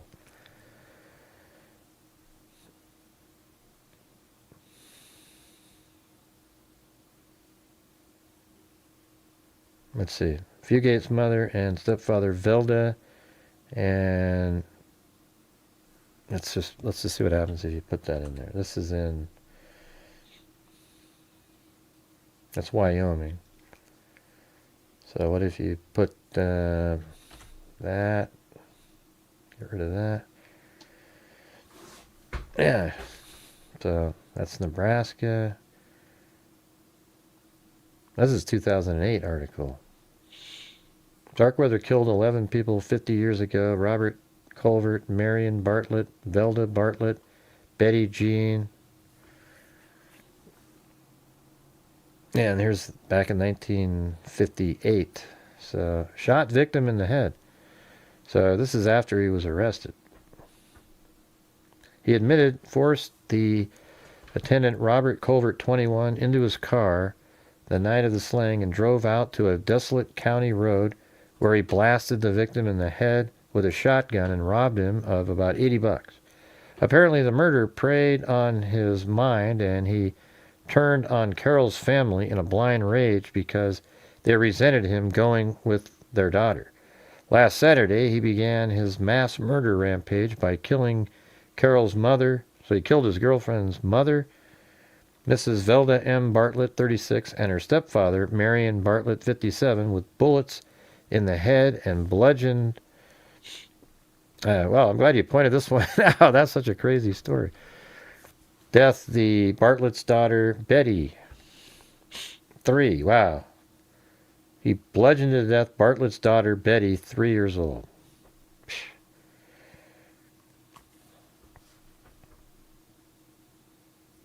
That's insane.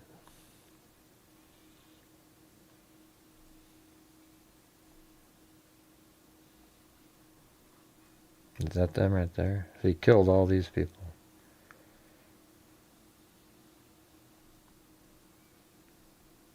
Now look at this crazy story. Had to win or I'd be dead. They should make a movie about this one. Carol Fugate stands next to Robert, police chief. Anyways, wow. Crazy times, weird stuff. Have any other ideas out there? We've hit one of those massive lulls, you guys. How about I'll do, if we guys give 5 memberships, I'll donate 5 myself. All right, so that'll be 10 more gifted memberships if you guys do 5. Can we do that?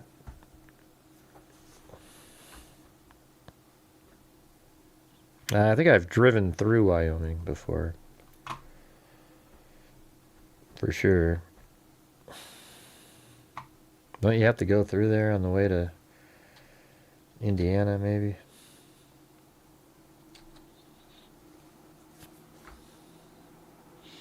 Yeah, I think, maybe. I might have just gone, it's hard to say. I did go through Idaho and then Utah. I think I kind of came down, I just might have missed Wyoming. But let's try to do it, you guys. Do 5 gifted memberships, then I'll donate 5, just to kind of get something going here again.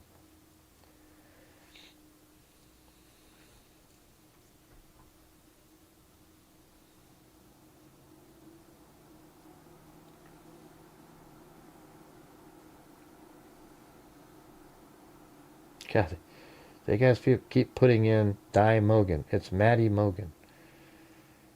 Jesus, you guys are insane. What movie?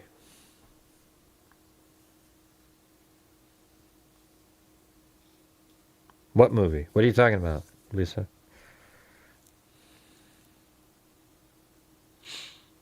Hey, look at that. 9 months. All right. You guys interested in trying to reach my challenge? We got to do 5, and then I'll donate 5 myself. Right, but how do we know that was a movie? I mean, it sounds like it's a movie. Like, it seems like I've seen like a movie that was just like that what we read, but I don't know what it was. You know, do you know the name of the movie? And how do you know it was a movie? It didn't say movie. Like in the Wikipedia article, you would think it would say a movie was made after that. It didn't. Hey, thanks, Lisa Belson. All right, here's mine.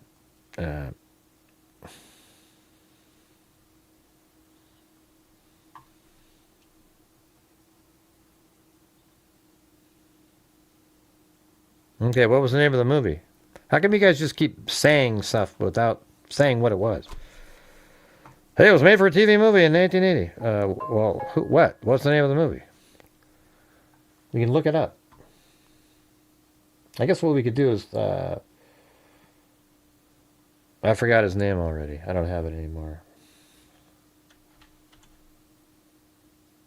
Actually, I can... Charles Starkweather. Hold on.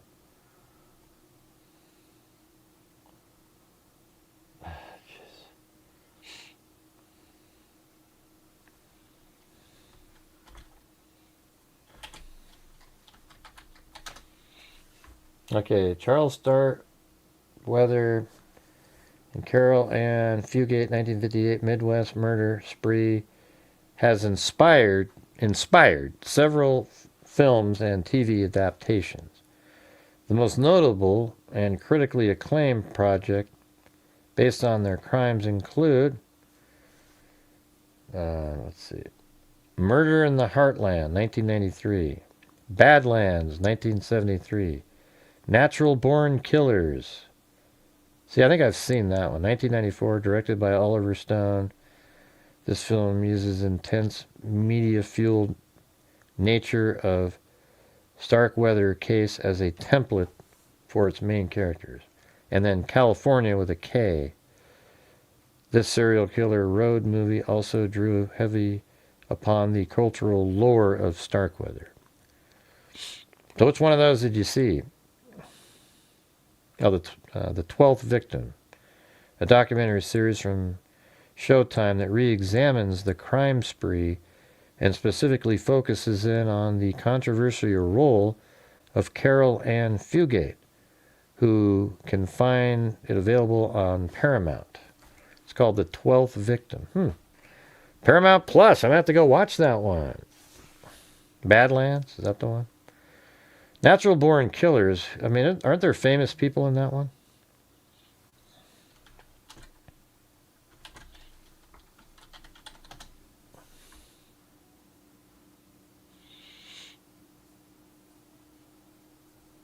Hey, thanks, Lisa Belson up there. And then, you've been here longer than 9 months, haven't you?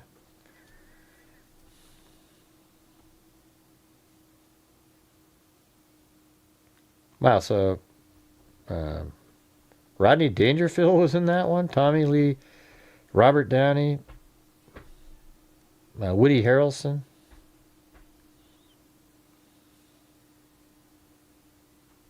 I think I've seen it. I guess I just don't remember it that well.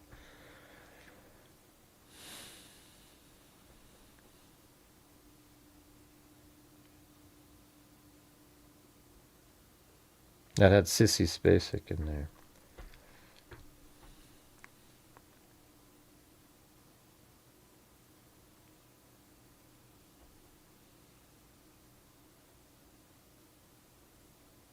How long did she stay in prison? You act like you've been following the case, Mr. T-Man. You just saw the article randomly on the side. Oh, yeah, she's been out for quite a while now, you guys. You see, because I've been really up on this one, and no way. All right, let's be serious here.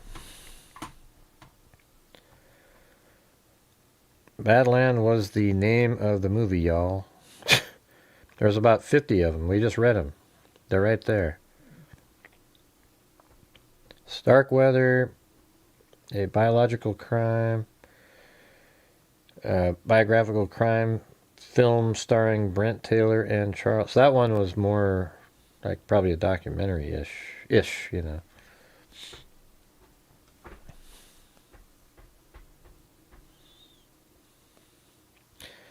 Oh, yeah, I've been following Fugate for a long time, you guys. She's been out of prison for quite some time now.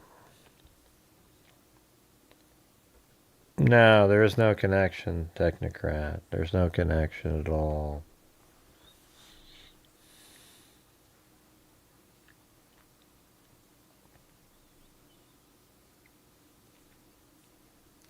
I wonder if she like wanted her parents to be killed.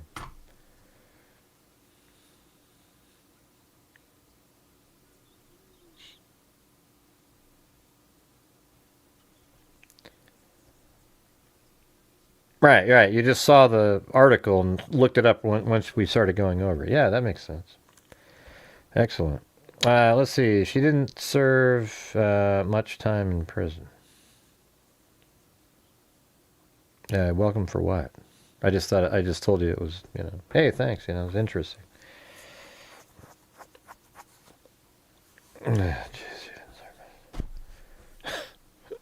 You guys. Oh, man.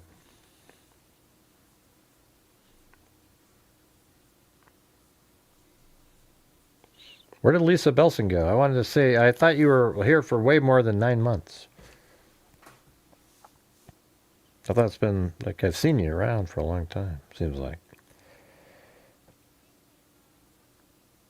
Right. In the movie that you watched, yeah. Okay. Everybody's an expert. It hasn't just been 9 months. No way. 9 months. It's the birth of a new... Who knows? I'm just flipping you crap, Mr. Man. But thanks for pointing that out. Yeah, it got us off the other story, but the other one's interesting, you know. There's all these little details that are all together. You know, it's like It's just so there's so many little intricacies to that case. But here's what I'll tell you guys. The one that we were just looking at, Malvita Krutz, somebody emailed me, a family member, after watching that, and they all believed that the husband did it, which is weird, right? Because who's the guy that was running away? Here's what I think may have happened. That the guy running from the house, he may have been somebody that, I don't know. I need to know the timing of like when he ran from the home, and what if he was in the home? I guess what you'd say is who answered the phone, and then if he was in the home, and what if he came across her and she's already dead, and he didn't know what to do, and he got the hell out of there, and then the husband had already killed her before, but then when this kid came home there's just this little window, right? Because the kid came home for lunch, and she's still in the bathroom talking to him. Right. BK's sister movie I think BK's sister movie gave him, I don't think so at all. Yeah. Koberger got inspiration from himself. He's a psychopath. And I think he's an autistic person that is also a psycho. A combination. He's a crazy person. I don't think the sisters or anything like that have anything to do with anything. Just bad luck.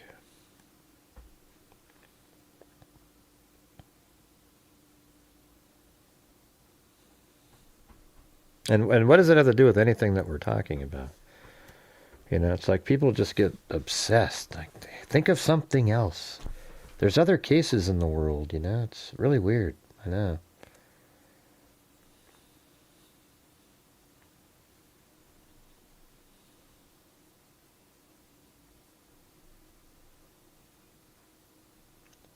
Yeah. Well, anyways, you guys seem like as dead as a doornail in here. So Mr.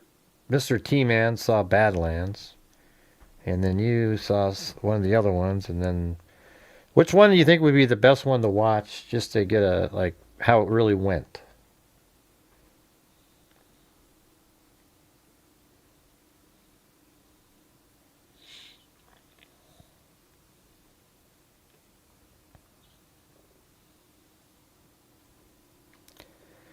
Oh yeah, especially since the reporters stomped in.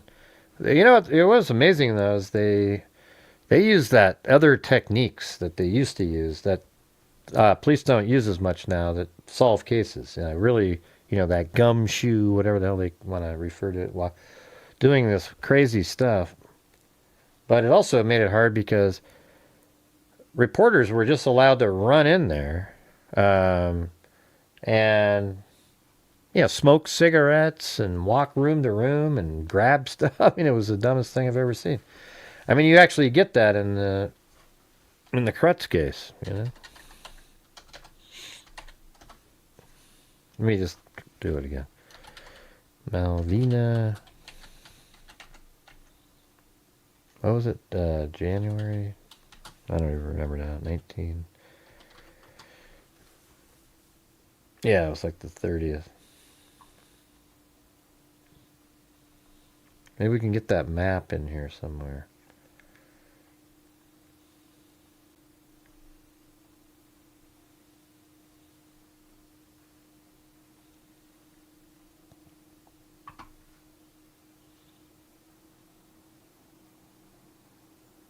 The suspect has identity withheld.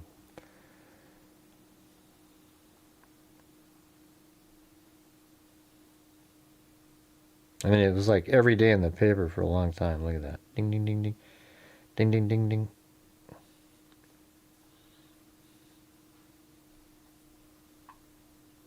I mean, there's so many details going through this.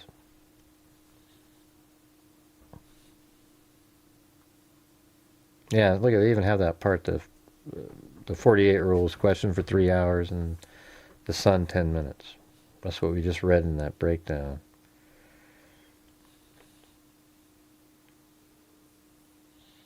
How about if we go to like the 20th of February? Painter, father of 7, booked in Crutz killing. Yeah, that didn't last. But he's one of the people that worked on the home. Robert Smith, let's see, the first person questioned in the murder. He could be the one that ran out of the house. He denied any knowledge of the crime. Smith, married and father of 7 children, was booked at 5:45 p.m., 3 weeks to the day, and almost to the hour after Mrs. Crutz's body was found, submerged in the bathtub of her home at 5268 Guilford Avenue by her husband. See, her husband... You know what? How about this story? She's having an affair with somebody, and they're together in the bathroom. And they sort of locked the door so that this kid couldn't come in and see this guy. And so even when... so before that, the two were in the house moving around before the kid came home. So when those 2 nosy neighbors called, the guy answered the phone. That's kind of strange that he would answer the phone, but he answered it. And then when the girls, let's see, the 2 ladies got there, this guy bolted out of there and left, and she's still alive in the bathroom. And it's after she left, but the 2 women left, and the guy bolted out. Then Mr. Crutz comes home, and he's pissed off or whatever, and he kills her, and then invents this story, and there just so happens to be all this other stuff going around.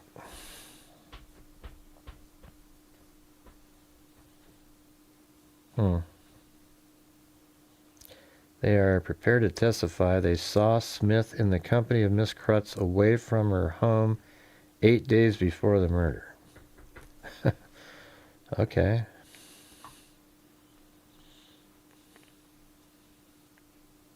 I remember going through every single page trying to find there. I mean, this was probably one of the most heavily covered cases I've ever seen. 1 hour in activities of Crutz on wife's death day studied.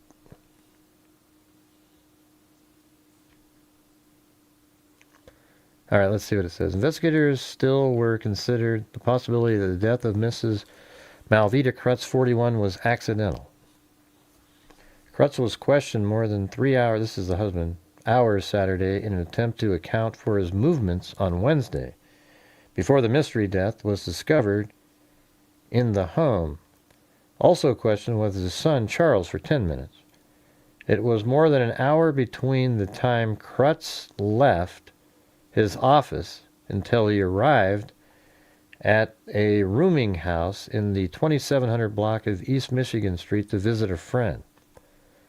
A check was being made at a shoe shine parlor and a filling station where Crutz said he stopped. Early yesterday, the friend Crutz visited substantiated the story of the landlady who said Crutz arrived at about 1:55 p.m. and left at 2:45.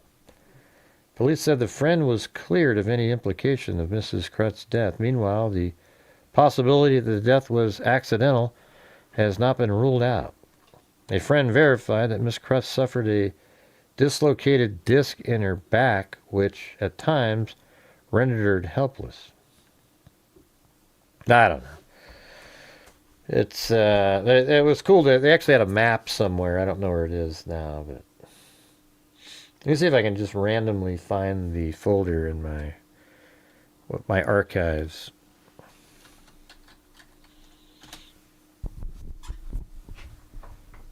Oh yeah, you're hanging out with Dino right now, Greg White. What the hell's going on? Dino and Greg, that's hilarious. Oh yeah, look at this. This is my folder on this one. Look at that. How many? That's just ridiculous. And that's what the house looked like back then. There's all these pictures. This is the husband right there. This is the son right there. Hell, I even had the like a. I guess I'm not sure if that's a birth certificate or if that's like the death certificate.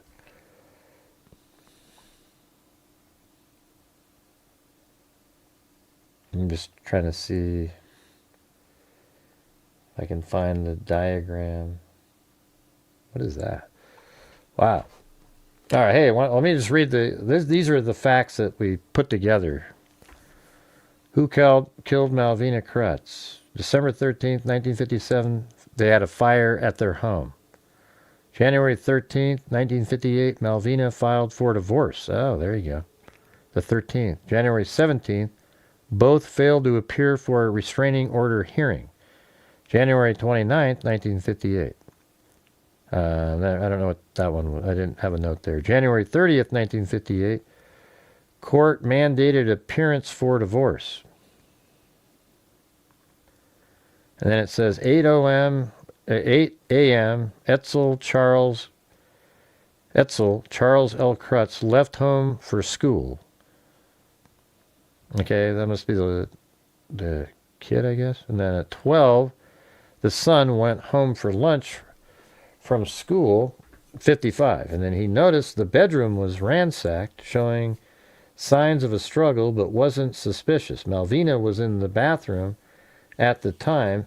Malvina was alive. So she's alive right around noon. Charles talks to the mother through the bathroom door. The mother tells him to eat a sandwich prepared on the kitchen table. He eats the sandwich and has a glass of milk. Mother also tells him, don't worry about the paper route. I'll take care of it this afternoon. Also said through the bathroom door. Buddy Charles Jr. most normally delivered papers at lunchtime. So he'd come home from lunch and deliver papers. And then 12 o'clock, noon, husband Charles Sr. is at Mike's Bar at 802 South West Street around noon. Then at 12:10, milkman delivers milk, and Buddy Charles Jr. is home eating his lunch and talks to the milkman and tries talking to mom again in the bathroom. Malvina is alive still. Milkman saw the car in the garage. Is this interesting to you guys? I'm just going through the actual facts of this one. Welcome, Mr. T-Man. Do you guys want me to go through this? I think this makes this way more interesting because I compiled this all from all those articles over time. Milkman saw the car in the garage. 12:45, Mrs. Warning called Malvina to confirm. So the milkman saw her car in the garage right around this 12:10 time frame. Then 12:45, Mrs. Warning called Malvina to confirm a visit and asked for Malvina. Malvina is alive. An unknown man answers with southern drawl. He said, Mrs. Warning said to give Malvina a message. Tell her that Mrs. Kubert and I are heading over to see the work on the house, because remember, it had a fire. Malvina replies in the background, tell Mrs. Warning that I have to take Buddy to school and we'll pick her up at 1:30. And then 1 to 1:55, Charles said he was having his shoes shined and went to a gas station. So the husband is somewhere else, he's claiming. The murder happened between 12:45 and 1:40, which is 55 minutes. Around 1:35, Mildred Warning and Florence Kubert decided to drive to Malvina's home instead of wait for her to show up. At 1:40 p.m., Mildred Warning and Florence Kubert are nearing Krutz's home from the south and notice a man run from the house and drive away in Mrs. Krutz's 1955 Buick. So he's the person who parked the car over there. Harton painted, it was a hard top painted two-tone white over gray license AL4262. Saw a car backing out of the driveway I had, let's see, had slow, I'm not sure what that means, had slow for it. Saw a man driving it, but the person had on headgear. The car drove north on Guilford, then west on 53rd Milford, and Florence went to the back door and went through and opened the door. At 1:55, Charles Sr. visits a friend, Charles Fleck, 28, at 2714 East Michigan, rooming house, a 15-minute drive from home. At 2:45 p.m., Charles Sr. leaves Fleck's house. At 3:20, Charles Sr. is seen at 202 Southwest Street. At 3:30 p.m., Charles Sr. is back in his office at Southern Transportation Company. At 3:35, Charles' son returns home from school. Husband Charles E. Krutz, 48, home just before 5 p.m. Charles, the son, was watching Wild Bill Hickok, and the father hung up his coat when he came home. He goes to the bathroom to wash hands and notices the curtain closed along the tub. And it says, wet, torn white blouse covered with a white cardigan sweater, and her panties were pulled down to her knees. Charles pulls back the curtain and sees Malvina lying on her left side, head facing the faucet, submerged in water, 2 shag rugs found beneath the woman's body in the tub from the son's bedroom. See how this is pretty interesting? Like there's a lot of stuff going on if you went through all those articles. Bathroom had broken towel rack. 1 pillow between the bed and the wall with blood in the bedroom. 1 pillow by the foot of the bed, both with mucus stains and blood. So almost like she was strangled. It appeared, or like suffocated. It appears the woman's body was on the pillows. Wet, torn pants were found in the son's bedroom. A pair of wet pants were pulled inside out. So that means they were pulled off of her probably when she's not alive anymore. A bathtub was full to its overflow valve. Water was warm. Spigot was turned off. The purse containing money hanging on dining room door, and all jewelry and money was accounted for. Over $260 in her purse. Toys knocked off shelves. Mrs. Warning said that Malvina loved her home. She's been in an excellent frame of mind since reaching a divorce agreement with her husband. So, you know, the husband's got to be something to do with him somewhere, which would let her keep the house. Malvina has filed for divorce twice. The second suit was for failure to meet conjugal obligations. See, her family, the family that got a hold of me said that he's gay. Okay, that's what they told me. Friends said conciliation had been underway. After Malvina's death, a mystery woman with a southern drawl called 3 different nights around 9 p.m. and would ask, "Is this Charles Krutz?" And after he answered yes, and she would hang up. And it says, Malvina had a blow above her left eye. She had abrasions on her lip and small cut. She also said she would take care of his route, the mail route. The son watched TV thinking mom was delivering the papers. So when he came home from school, he watched TV while Bill Hickok or whatever, and he thought she was out delivering papers. When the father came home, and it says, son said he doesn't like the looks of the bedroom. Husband found her in the tub, face up, twisted, fully submerged. Investigator Storm found the body still warm and not stiff, so it hadn't been that long. Blood-stained towel found by back door. So now there's a towel by the back door. Pencil found with hair and did not belong to Mr. Krutz. You know, what if he knew that his wife was cheating on him and then wanted to make it look like that guy maybe had something to do with it. But why did the guy that was in the home run over and take her car and drive it somewhere? That's weird, huh? Pencil found with hair and did not belong to Mr. Krutz. The pencil was distributed by the Scheit County Rural Electrician Administration at Monticello. See, they actually... This is that gumshoe stuff I was telling you about. Look at that. They looked up where the pencil was distributed from. And, it was administrated at Monticello, Indiana. Medical examiners said there were scratches and cuts, possibly by the pencil being in the coat or shirt pocket. Google Maps, 15-minute drive from home to rooming house to home. Charles, the son, found model airplane knocked over, towel hanger broken off the wall, tub curtains were closed. Husband said keys of the car were in bowl on kitchen cabinet and could be seen by anyone. Keys were not in the ignition of the vehicle when it was found. Isn't that weird?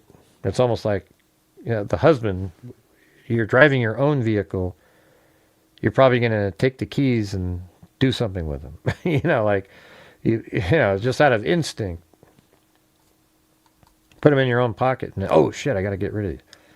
Mr. Krutz's car found the following morning at 4936 North Meridian, rag with paint on it in the car when found. So what if she was having an affair with a painter and he tried to make it look like that? And then, I don't know why he left in her car, though. That was just sort of... I can't really make... That's one of the elements that doesn't really make a lot of sense. Mr. Harry G. Yeah, maybe. Lynn. Mr. Harry G. Coughlin, Jr. of 5265 Guilford Avenue, Indianapolis, Indiana. That's right, this is in Indiana, this whole thing. Lives across the street, saw only 2 women go to the home that day. 2 dogs were not heard barking that would have barked at a stranger. So there was dogs that didn't bark, but they would have barked had they seen a stranger. Leroy Pennick, a black man, asked a bartender for an alibi after stating, I slapped a girl around and left fingerprints all over the place. 1958, February 22nd, Pennick is suspect and lie detector test given 3 times. 1962, March 10th, Leroy James Pennick was arrested for the murder of his... Oh, yeah. See, that was interesting. That's right.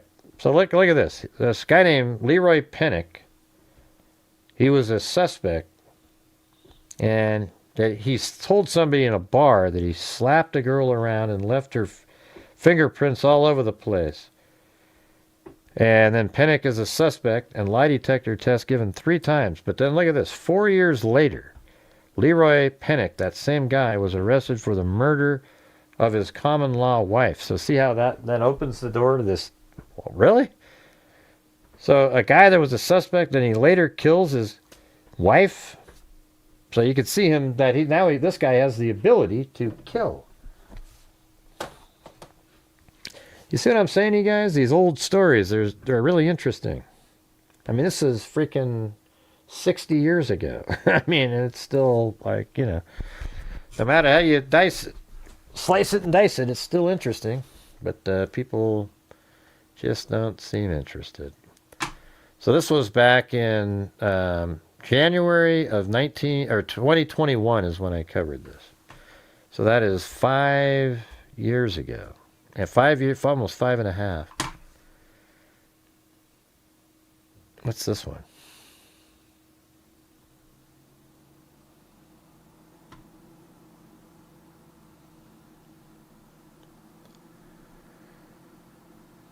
It said, I had a note in there that said, recap, start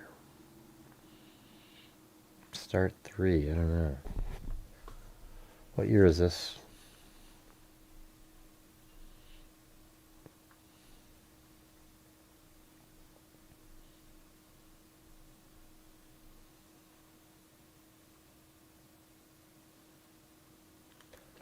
Yeah, that's a year later. Year-long probe fails to solve the Crutz murder mystery.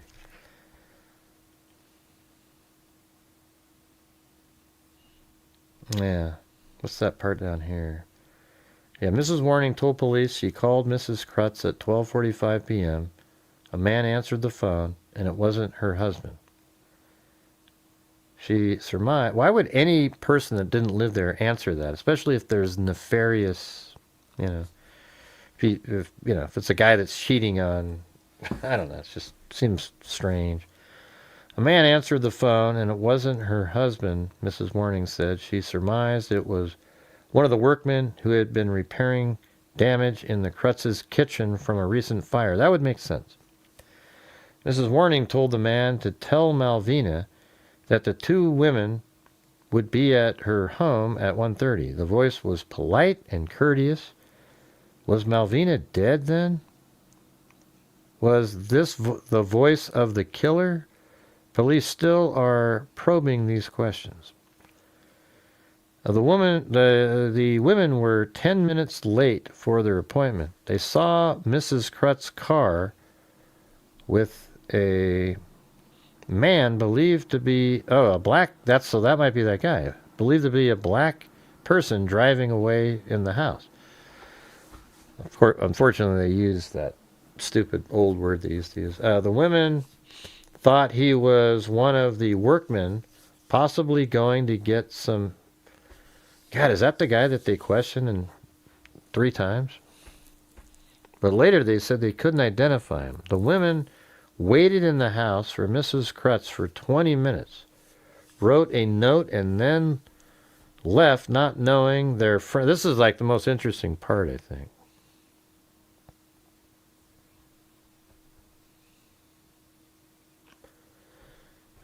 See, and it says, the women waited in the house for Miss Krutz for 20 minutes, wrote a note, and then left, not knowing their friend lay dead in the bathroom.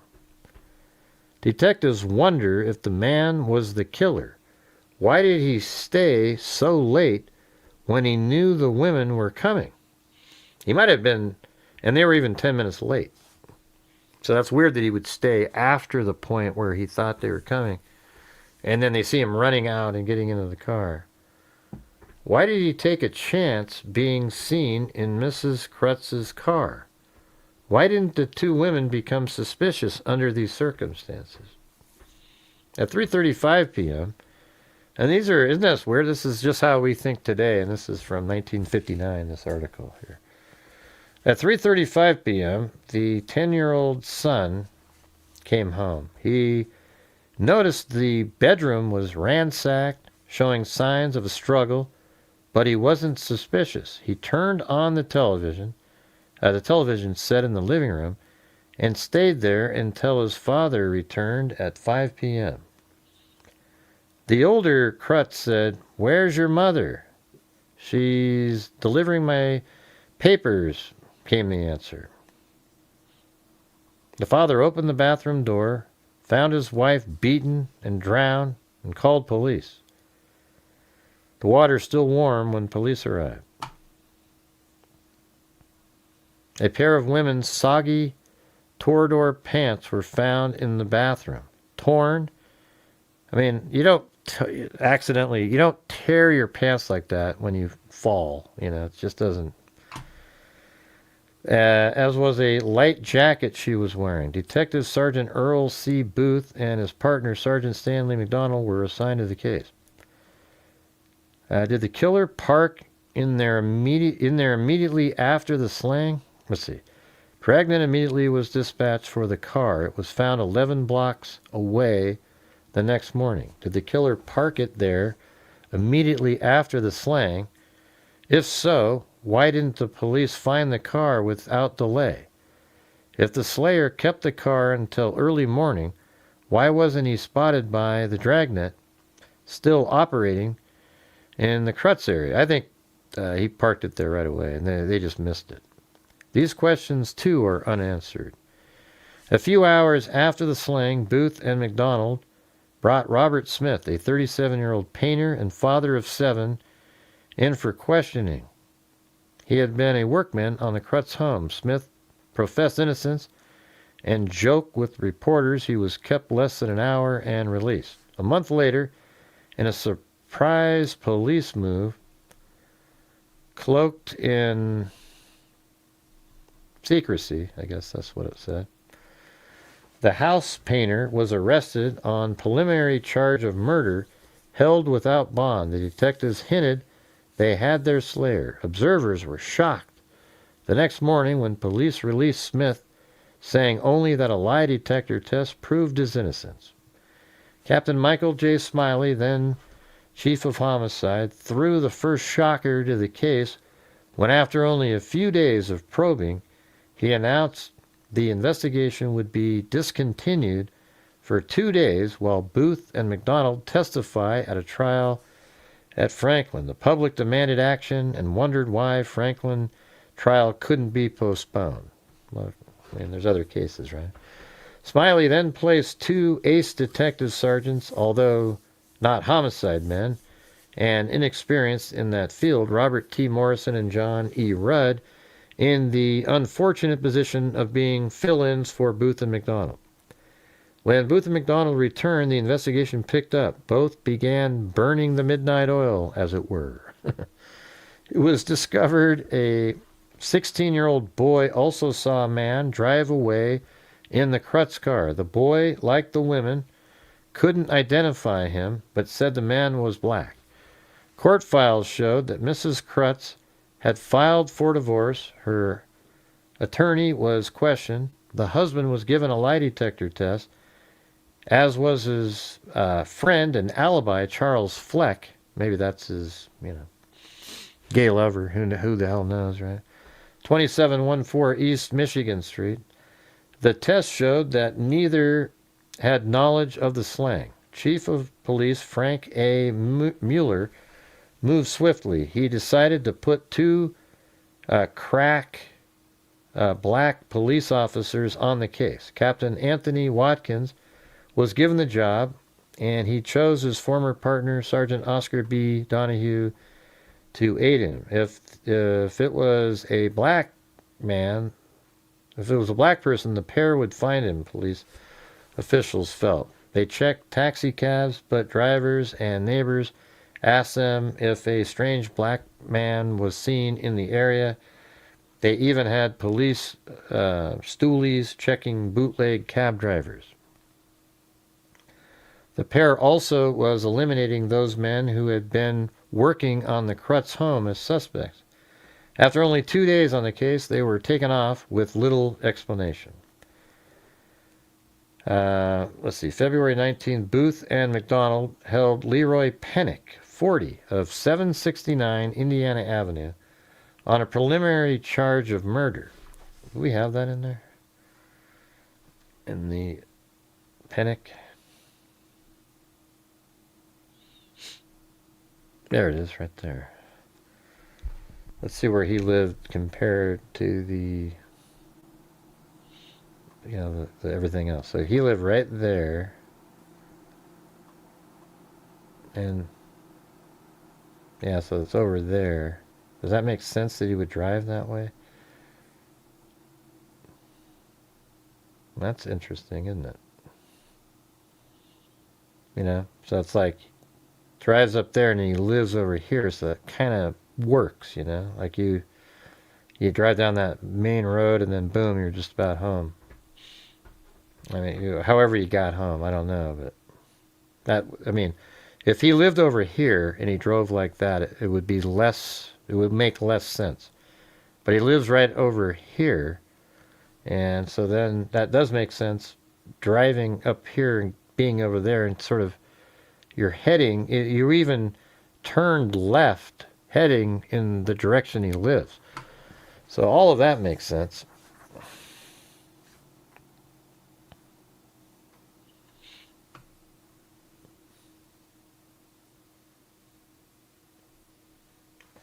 So anyways, it was McDonald held Leroy Pennick, 40, of 769 Indiana Avenue on preliminary charge of murder. They were not satisfied with Pennick's lie detector test. Pennick like Smith, was a workman on the house. A week later, Pennock was released for lack of evidence. Then the case bogged down. MacDonald was reassigned with another partner and later led the investigation of Harry J. Westerfield slaying. And Booth has been working by himself. Booth still is on the case, although now it is boiled down to following any new leads. Let's see what else I have in here. And then this is details of how Malvina was... Okay. You guys are still interested in this? I'm just curious. I don't want to waste your time if you're not.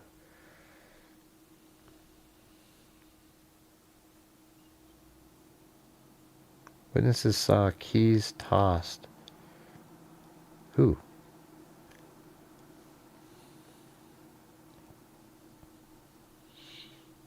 All right, hold on. What's this one? Detective still hunts clues years after Crut's murder. What did I call this one? Details of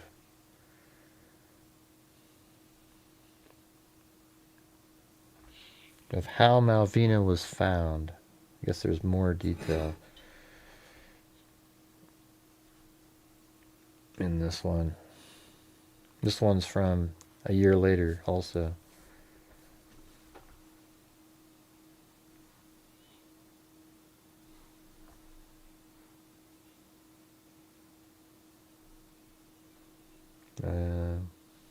Evidence. Okay. Charles Crutz came home at 5 p.m. He told police, spoke to his son who was watching Wild Bill Hickok.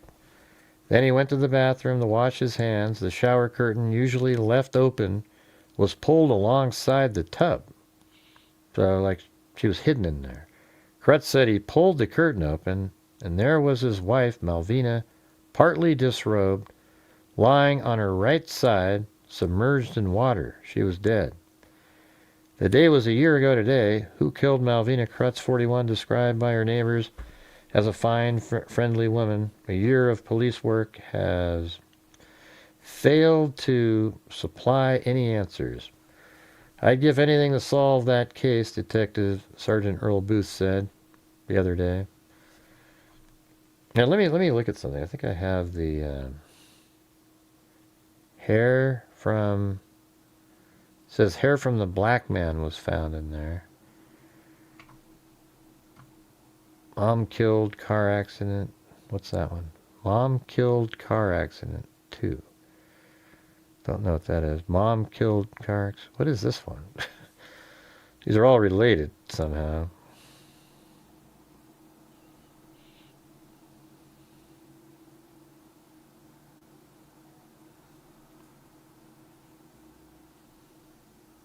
Man, these things are really slow. This is Fanny Crutz, 77, of Indianapolis. Mother-in-law of Mrs. Malvina Crutz, was a victim of a bizarre, unsolved... Okay, wait, not that. I think I'm reading it wrong. Mrs. Malvina Crutz, who is the victim of a bizarre, unsolved slaying in Indianapolis earlier this year. So the mother-in-law was killed... Indianapolis earlier this year was killed, and her son, Charles, 49... Okay, I think they're still talking about her. It's weird. They don't put the commas in there. Mrs. Malvina Crutz, victim of a bizarre, unsolved slaying in Indianapolis earlier this year, was killed, and her son, Charles... No, this is her, 49. The slaying victim's husband was injured critically in a car-truck collision near Winnipeg. That's crazy, isn't it? I mean, Miss Malvina Crutz was found dead in the bathtub of her home last January 29th. Her death was termed a homicide. So that means Charles's mom was killed a year later, and he was in the car too. Let's see, what does it say, that one?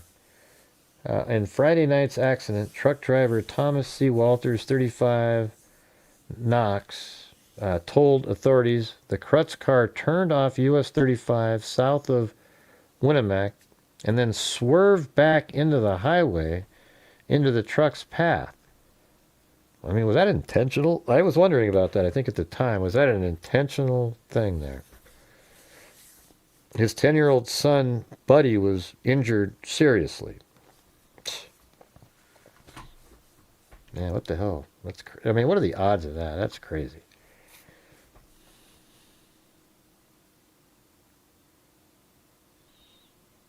Witnesses saw... Let me see this part about these keys tossed here.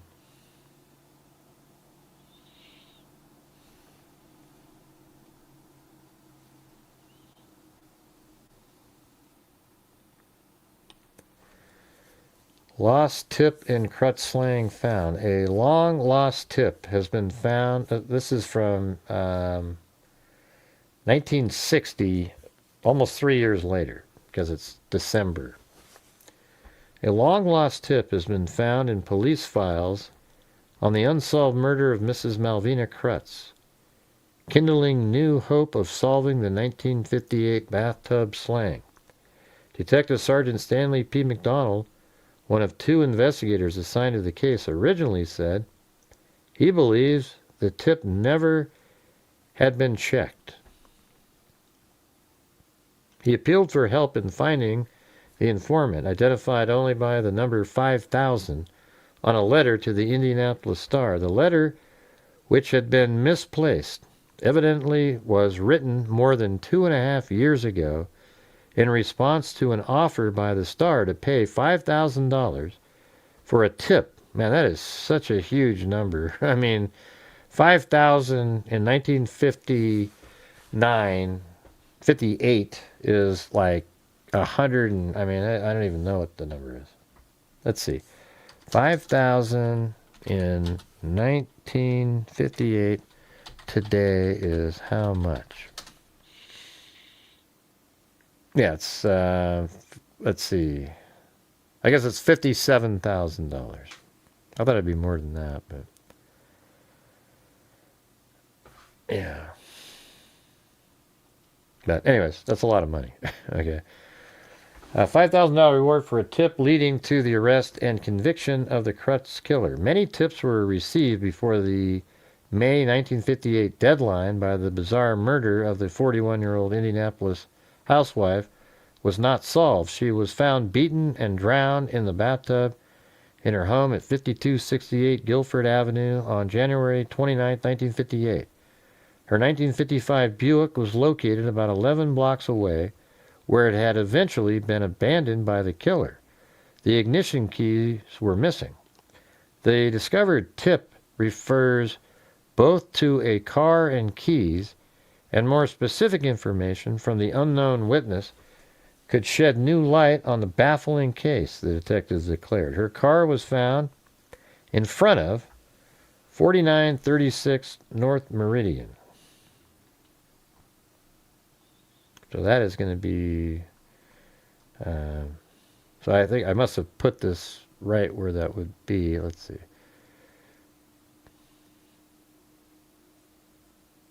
Located...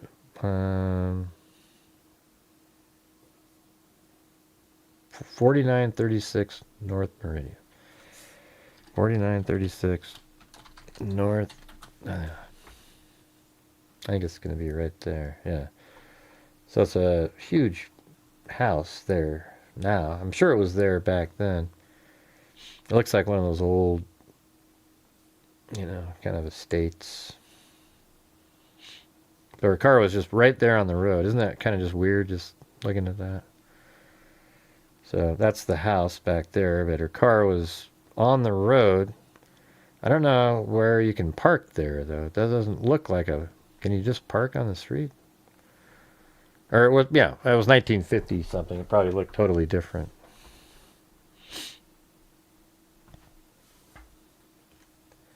The letter text copied as received. Regarding Malvina Crutz. So this is the quote from the text. The same afternoon, on the day of the murder, I was in my car at 49th and Meridian, heading west, for the light to change when a slim, very dark complexioned man with mustache was locking a car north of editor's note, right, could be parked facing north, Meridian on the west side of the street. He ran like a speed racer south on Meridian just as the light was changing. While crossing the street, he made a movement towards his cap, a painter type, but seems to toss something towards the west. Some days later, making the same trip, I drove slowly west on 49th as two small boys picked something out of street on south side of 49th west of Meridian. I heard one say something, someone has lost their car keys. I mean, what are the odds that he was driving by right when a kid picked him up? I don't know. That sounds... So he sees the man throw the keys, and just randomly on another day, he sees two boys pick up the keys. I mean, if that's true, it's amazing, but it's, I don't know. They're trying to win 5,000. I heard one say someone has lost their car keys. I remember another car was parked on the west side of Meridian. About a third of the house is down, I guess. The word very was underlined in describing the dark complexioned man, possibly because the writer referred to a black, McDonald said. A 16-year-old boy who saw a man drive the Crutz car away from the murder scene described the driver as a black person. But see, all that stuff was in the paper. Two women who saw the same man were not certain of his race. I thought in one of the articles it said that they thought he was black. McDonald appealed to the letter writer to communicate with him or the police homicide division as soon as possible. Yeah, anyways, I don't know where the map is in there. But anyways, I'm going to get out of here, you guys. I can always tell when the crowd's dwindling away, and it dwindled away a while ago. Hasn't been a comment made. It's just... Alright.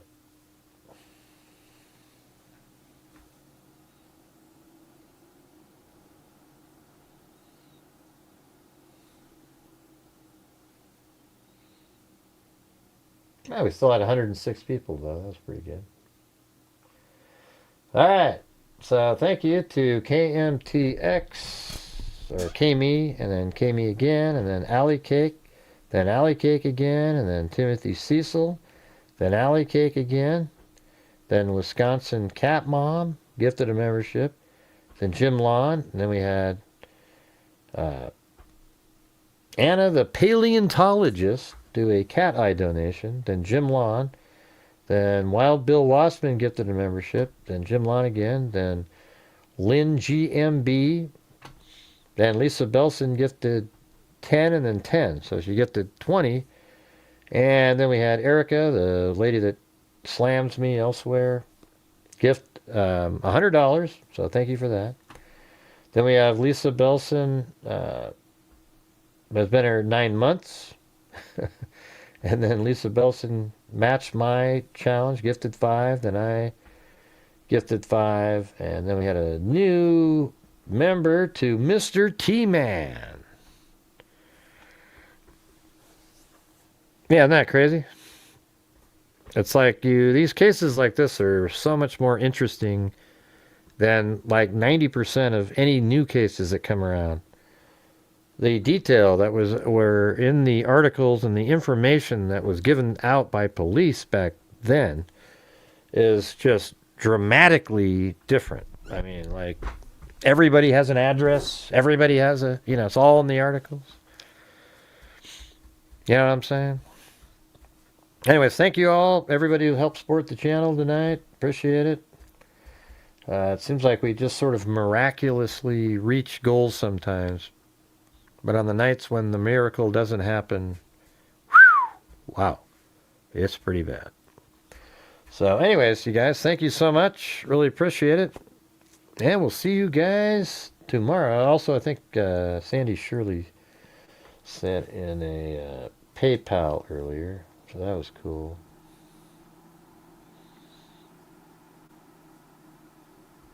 I think so, anyways. She said she did. Yeah, there we go. Right there. All right, so thanks, everybody. We'll see you guys tomorrow. Who the heck knows what tomorrow will bring? And by the way, do you guys, now that we've had the mic for more days, do you guys like it? I think it is better than the other one. For this kind of a show, the other one was too sensitive. You know what I'm saying?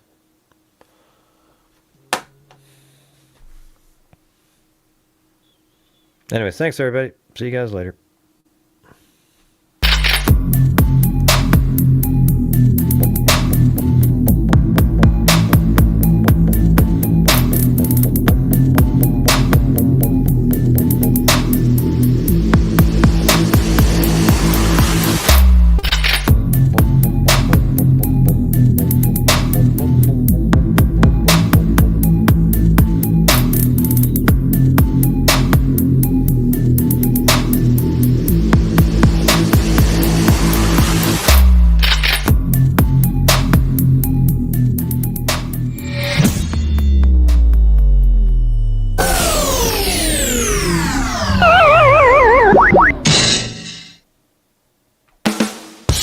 Evil can never be dead enough. And some of you, you make shit up. All right, see you guys. Oh, cool. I'm glad it's working.